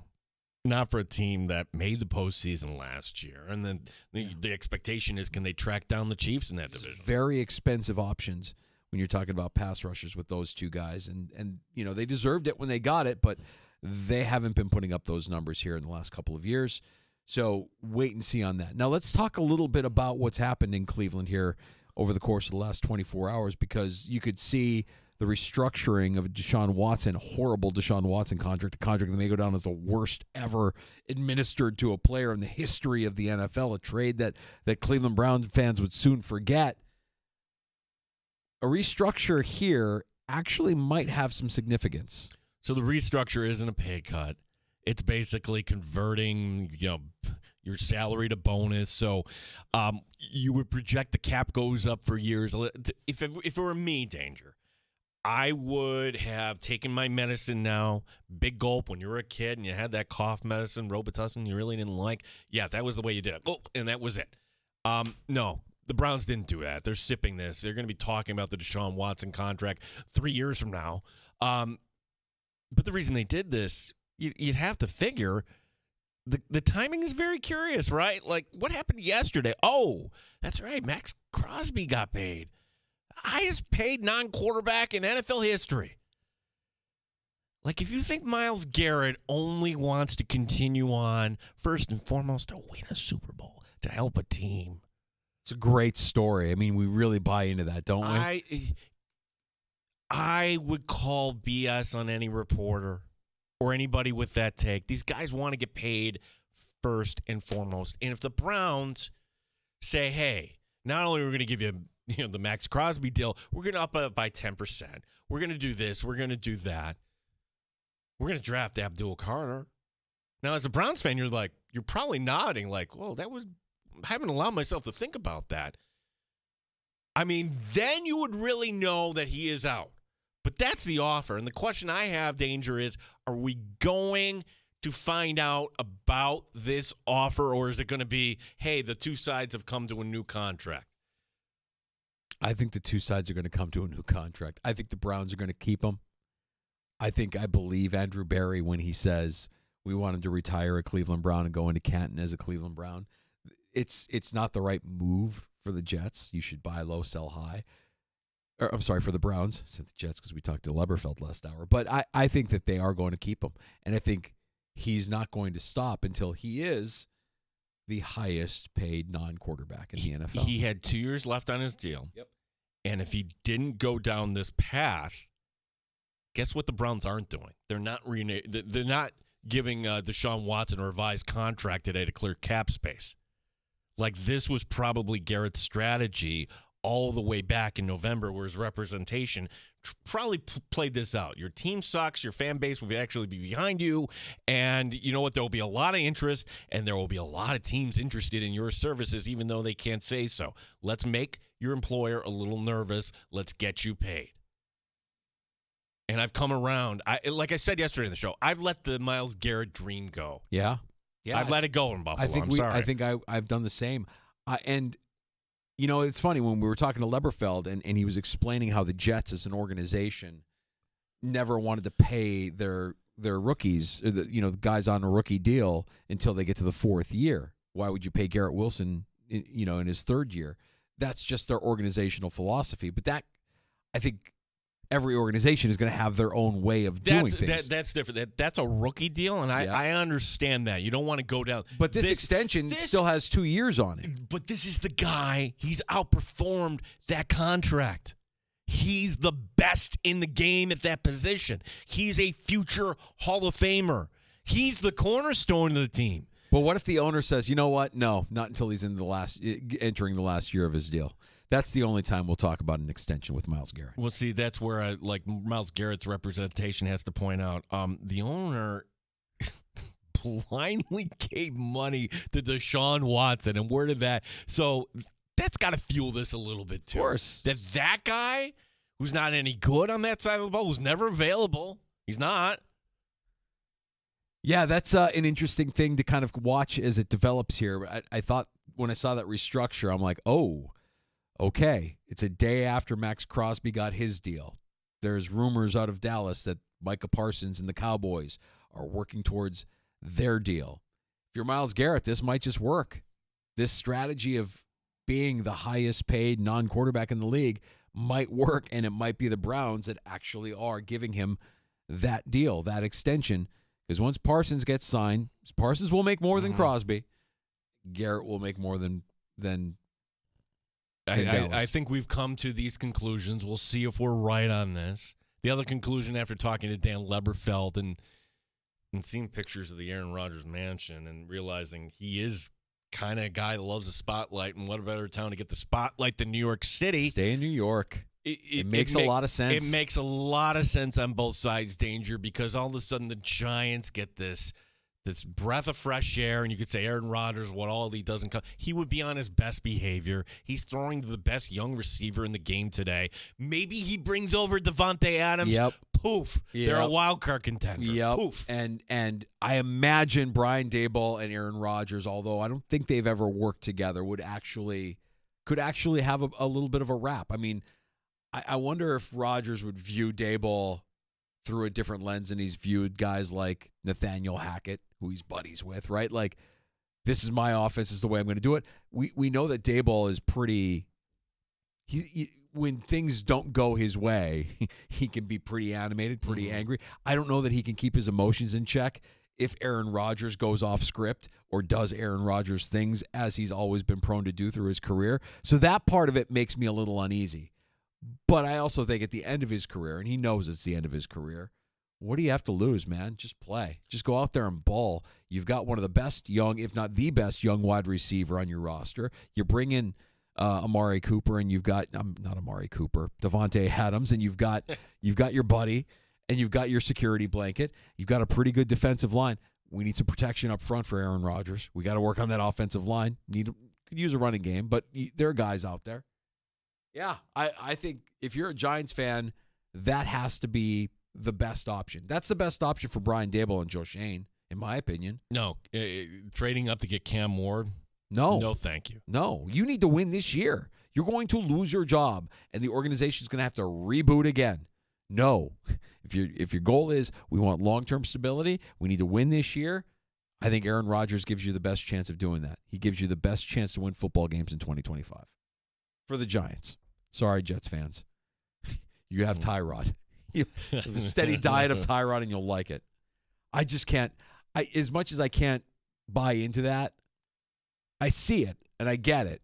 And what Leberfeld said about, the guy that's the bridge quarterback, or the guy, what did he call him, a steadying force, or oh gosh, it was the Bill Parcells line. Yeah, it sounded like bridge quarterback. Right. And Tyrod has been that so well through his career that if you are the Jets and you do decide to take a chance on a quarterback in this year's draft, and you have Tyrod at your disposal, starting week 1 with Tyrod is not sexy, but I get what they're doing. It's a way to build a culture for sure. It's a way to try and change things for sure. 866-4FAN, 866-4326 is our phone number. Steven Victor, what's up, buddy? I have a take here for the NFL, which the NFL usually doesn't do, but I can see Aaron Rodgers going this route. I can see him announcing his retirement before the year starts and do his little farewell tour to get all the attention, like some of the baseball players and basketball players have done in the past. But usually not an NFL thing, but I can see Aaron Rodgers doing something like that. Oh, no question. This will be announcing that this will be my last year before the year goes on. Yeah, for sure. Yeah, Steve, great point there about the pub thing. Because if I'm a GM, I'm a head coach. I'm a particular head coach. I'm not liking my quarterback going on weekly with McAfee and kind of giving takes outside of what the company line should be. Do you have that conversation before you bring in a guy like that? I don't think you can stop it from happening, man. This is the same organization, if we're being specific to the Giants, the same organization that got exposed last year in the offseason with Hard Knocks. Really? They're the ones that are going to be worried about what Aaron Rodgers says on McAfee? When they were bumbling themselves. You did it to yourselves. If there is anything bad to say, they did it to themselves. I don't think you can have that conversation with them. That's part of the package. You're going to get an Aaron Rodgers who speaks to Pat McAfee every week and may say some things that make some people uncomfortable and may air some dirty laundry. So if Rodgers goes to the Giants, maybe Sam Darnold is ending up back in Minnesota after all. We have this report from Charles Robinson of Yahoo who says he talked to various people at the Combine, NFL decision makers, and he described the market actually being thin for Sam Darnold after talking to Matthew Collar yesterday. The Vikings could. Why do you think that's out, though? Who do you think is forcing Robinson to put that out there? Where's that coming from? It's coming from Minnesota. Right. Yeah, of course. Yeah. I don't buy it, man. I do not buy it. I think the Raiders make sense. I think Tennessee makes sense. I know people, Tennessee's not going to pay. And I think the Giants do make sense. I think that Rodgers makes a little bit more sense for the Giants, that there is. I agree with Leberfeld that there is some risk with Darnold, that Darnold in a new location may not replicate, probably will not replicate the success he had in Minnesota. It might be Darnold's representation that's putting it out there too. Darnold's representation might be putting it out there just to try and get Sam to stay in Minnesota, just to kind of keep others. I don't think they would want. They want to make more money, get as much as they can. But does Darnold really want to leave Minnesota? I wouldn't. If I'm Darnold, I'm making them. I'm taking the most money, and here's why. Of course. Ultimately, he's going to lose his job in Minnesota. Minnesota will have a 2 or 3 game hiccup this season in October and November. It's inevitable. It's the NFL. There's ups, there's downs. And what will they be clamoring for in that town? Yeah, they'll want J.J. McCarthy. Of course, yeah. So ultimately, if the security's not there, who's going to pay me the most upfront money? That's where I'm going. Going to be fun to watch. The dominoes of free agency, legal tampering all gets underway coming up on Monday. Next week is going to be a fun week here in the Sports Bar. Tomorrow is going to be a fun afternoon in the Sports Bar. We've been spending some time discussing whether or not the salary cap is real earlier today with Dan Fates. Tomorrow, Greg Thompson, Cover One, stops by the Sports Bar. Yeah, we'll kind of get his take here on where the Bills – and who knows? We may have more Bill's salary cap news. We talked to Dan Fates about Von Miller.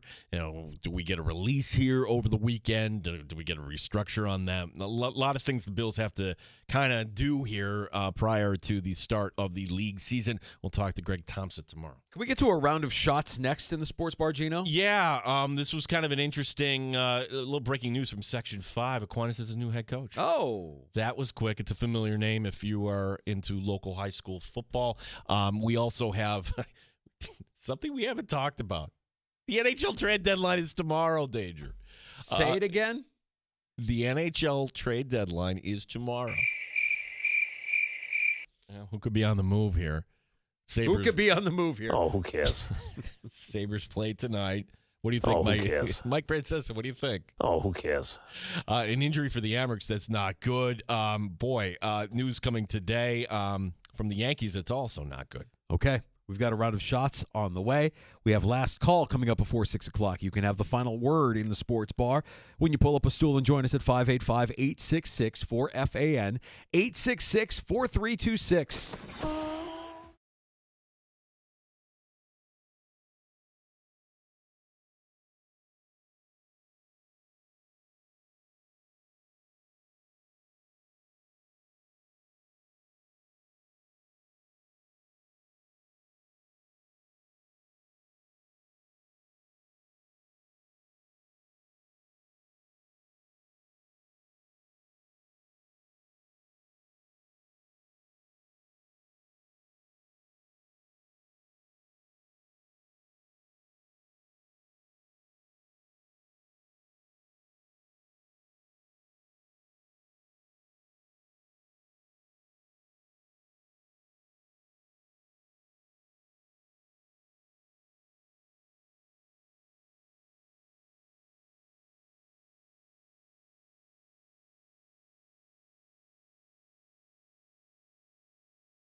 update. Bills making a roster move today, saving some money, releasing punter Sam Martin.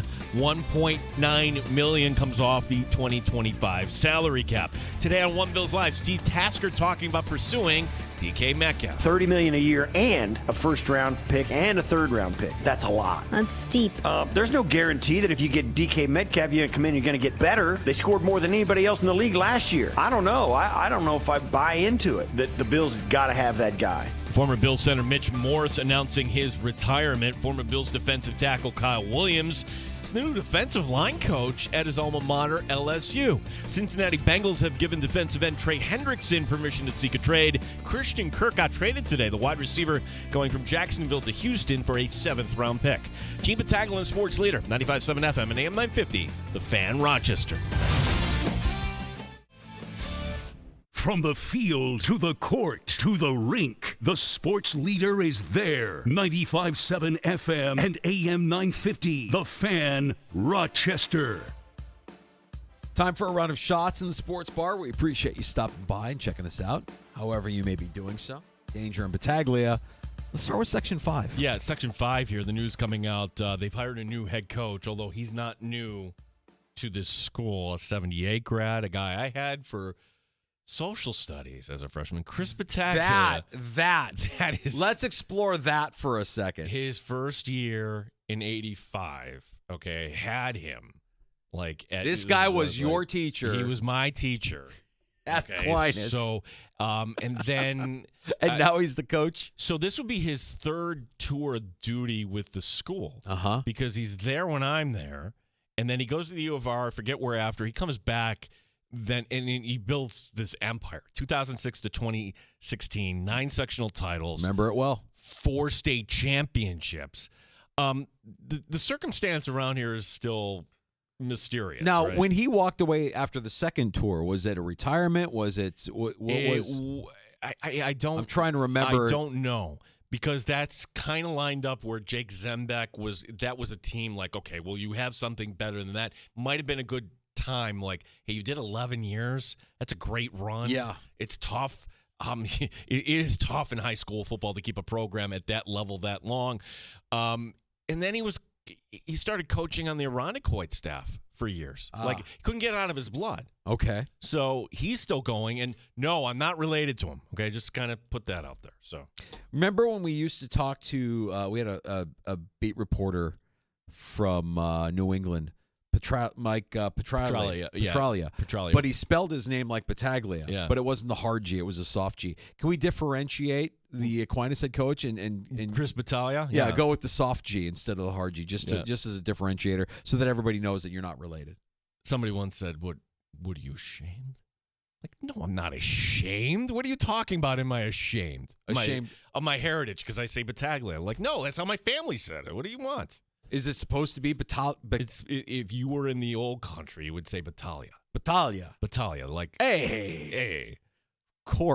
Of course Aquinas hired this guy to be their next head coach because he's Italian.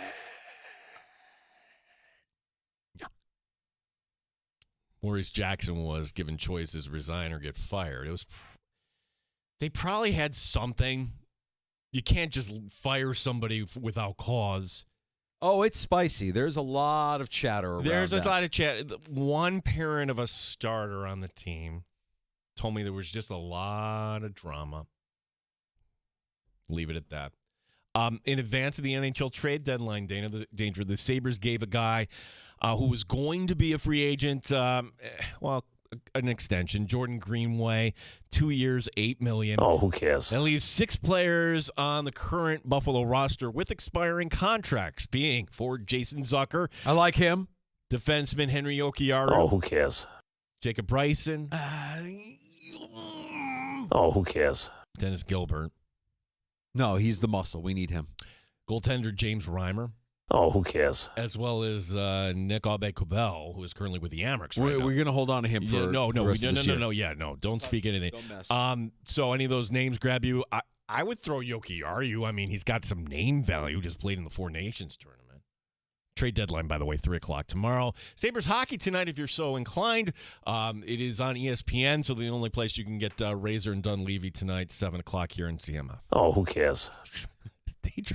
It's our own program. I'm sorry. That was just a terrible performance, and that comes on the heels of the gutless performances we've seen throughout the course of this season. It's embarrassing. I'm done. I'm done. And by the way, the NHL trade deadline is the biggest Francesa of all major sport trade deadlines. Oh, who cares? Nothing happens. It doesn't matter. Oh, they got a piece for their run. Oh, it's a depth piece. Oh, get out of here. It's boring. It's the worst of all trade deadlines. We will be talking NFL tomorrow, I'm sure. I mean, what would the Sabres have to do tomorrow for us to consider talking about them? They'd have to trade Tage Thompson. Mm-hmm. They'd have to trade UPL. They'd have to trade Alex Tuck. They'd have to trade like a name for that's not happening. So who cares? The NHL trade deadline is a 0. Oh, who cares? Victor Neuchef of the Amerks, the season's over. He had season-ending shoulder surgery today. 2022 third-round pick, 7 goals, 15 assists with the Amerks this season. The Amerks first of 2 tomorrow night in Laval.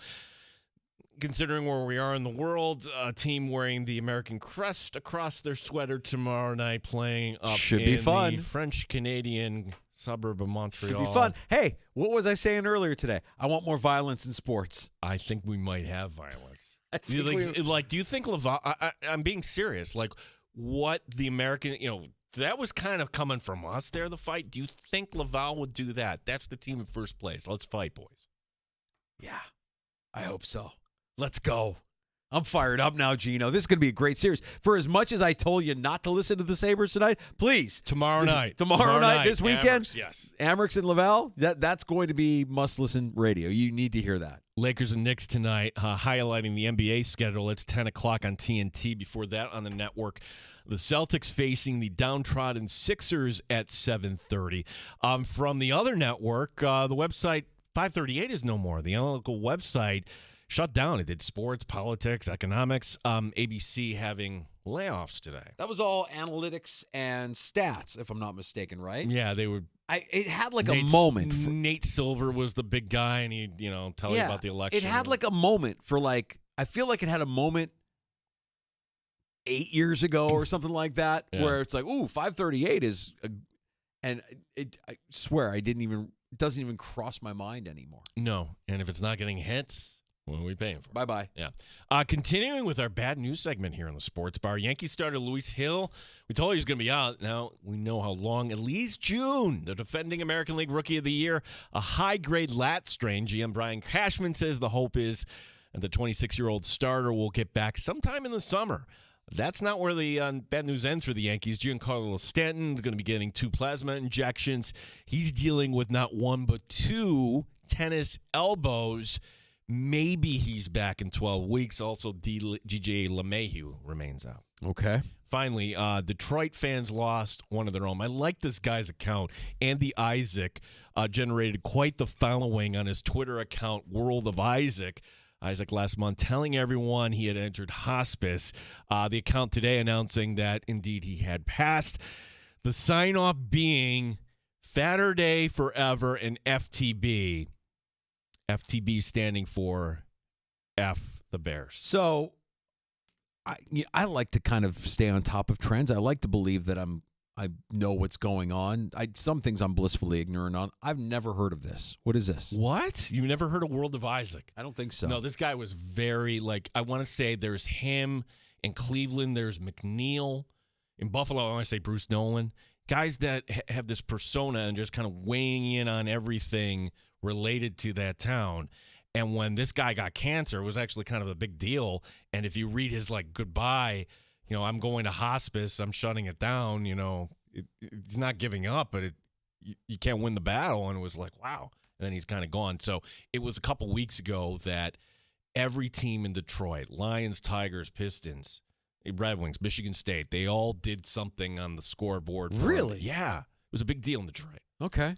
Yeah, we have Mike Leone on and be like, hey, maybe you remember World of Isaac? I mean, maybe I would recognize something if it crossed my feed. I didn't follow him, so I don't really know. Let's pause right there. A Bears fan didn't follow a Lions/Tigers account. Yeah. Well, I mean, if I guess does it go beyond Detroit or is it just Detroit? Oh, it was very particularly Detroit-centric, right? Yeah, and then he would do things. He didn't call it Saturday. He called it Fatterday, where he would go around the local spots and highlight, okay, I'm going to eat this or whatever. It was kind of be a Detroit guy. So if, let's say the Detroit Red Wings did, hey, tonight we're doing Detroit Lions night at Little Caesars at the Big Pizza Box. This is a guy that they would bring in as a quote-unquote Lions influencer, and that would be a big deal if he were still with us. If he was still with us, right. Perhaps. So yeah, okay. I'm just trying to get a gauge as to his level of popularity. Who was the guy that the Sabres brought in from the Bills? Well, that's a little different. He was actually the team. That was the guy that Josh Allen shouted out at his MVP speech, Slick Rick. I love this organization. Everyone from down to Slick Rick in the mailroom. And then Slick Rick broke into tears when he was reached. I've never had anything like that. And then he got a new car or whatever. So, okay, how can we give a bit? So the Bills created a celebrity here in Slick Rick. Was I on vacation when Slick Rick became a thing? I wasn't, right?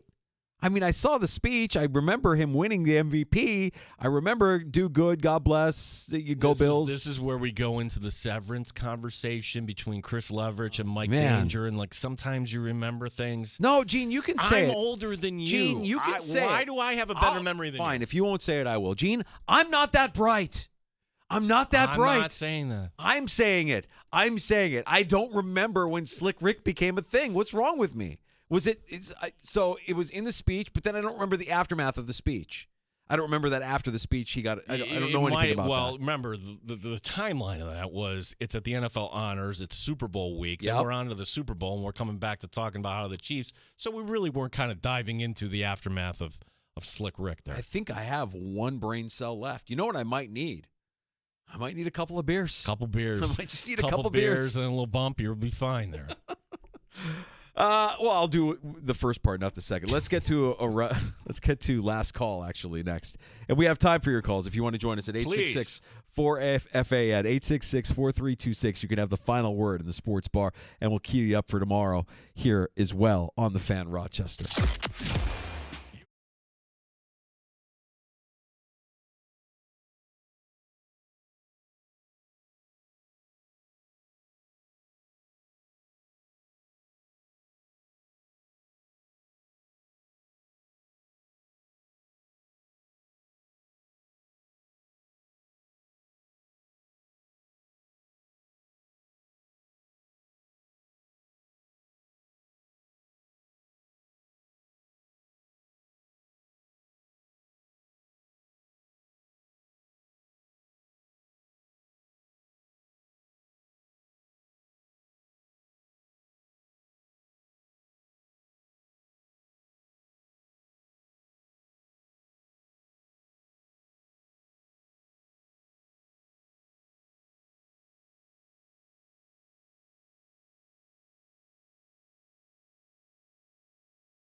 You're in the Sports Bar with Danger and Battaglia on the Sports Leader, 95.7 FM and AM 950 The Fan, Rochester.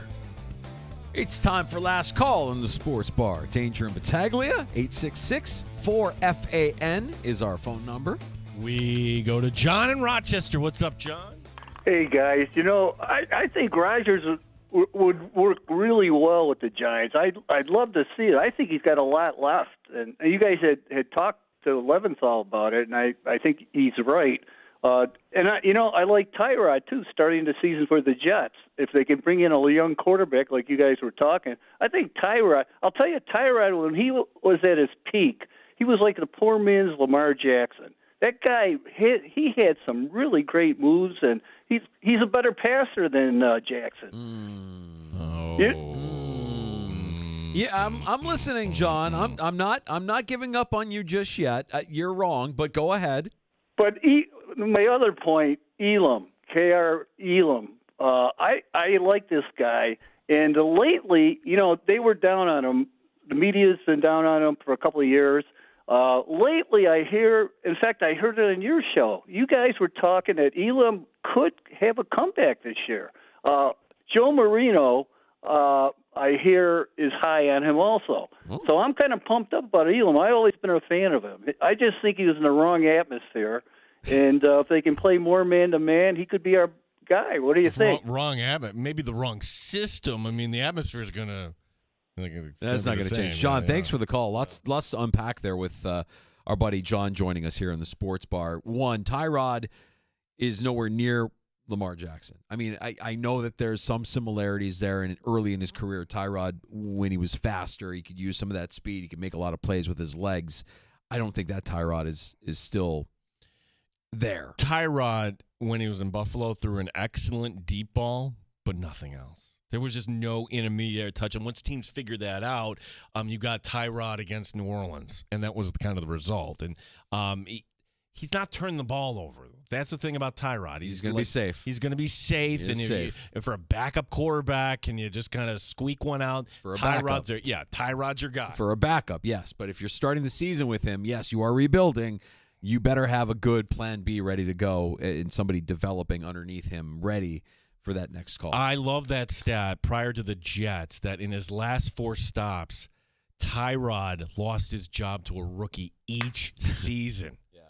That's what he's known for. That is just crazy. Yeah. And the 4 quarterbacks being Baker Mayfield, then the Chargers to Justin Herbert, Davis Mills to Houston, and then wait, where did Tyrod go? He went to the Giants, right? Yeah, who would have it been? Of course he lost his job, Gino, to Tommy DeVito because he's Italian. Hey, I'm taking that job from you. You're not winning. If you know what's good for you, you step down. That's it. Kyer Elam is going to be interesting, John. And I don't know that he's – I'm not going to say he's good. He hasn't been. He can't get on the field. But you need 90 guys to fill out your camp roster, so he's here. He's coming. And nobody's going to say anything negative in June, July, August. So guess what? You'll see him out at Fisher. And you know what? Pretty much everyone looks great at Fisher. He's going to be competing for a starting job. I don't think that's too bold to take. I think Kyer Elam competing for a starting job when we get to training camp is not bold at all. I think that's going to happen, and with that will be the positive talk. And, wow, we really like what we've seen out of Kyer. He's really recommitted himself. Tomorrow on the show, Greg Thompson, Cover 1. We'll talk some Bills. We'll talk some Cap with Greg Thompson. Always like having him on with us. If you missed Dan Leberfeld from Jets Confidential or Dan Fates at Buffalo Plus, find those conversations wherever you get your podcasts. Just search out the Sports Bar. JR Sport Brief next on The Fan. You're listening to the Sports Bar with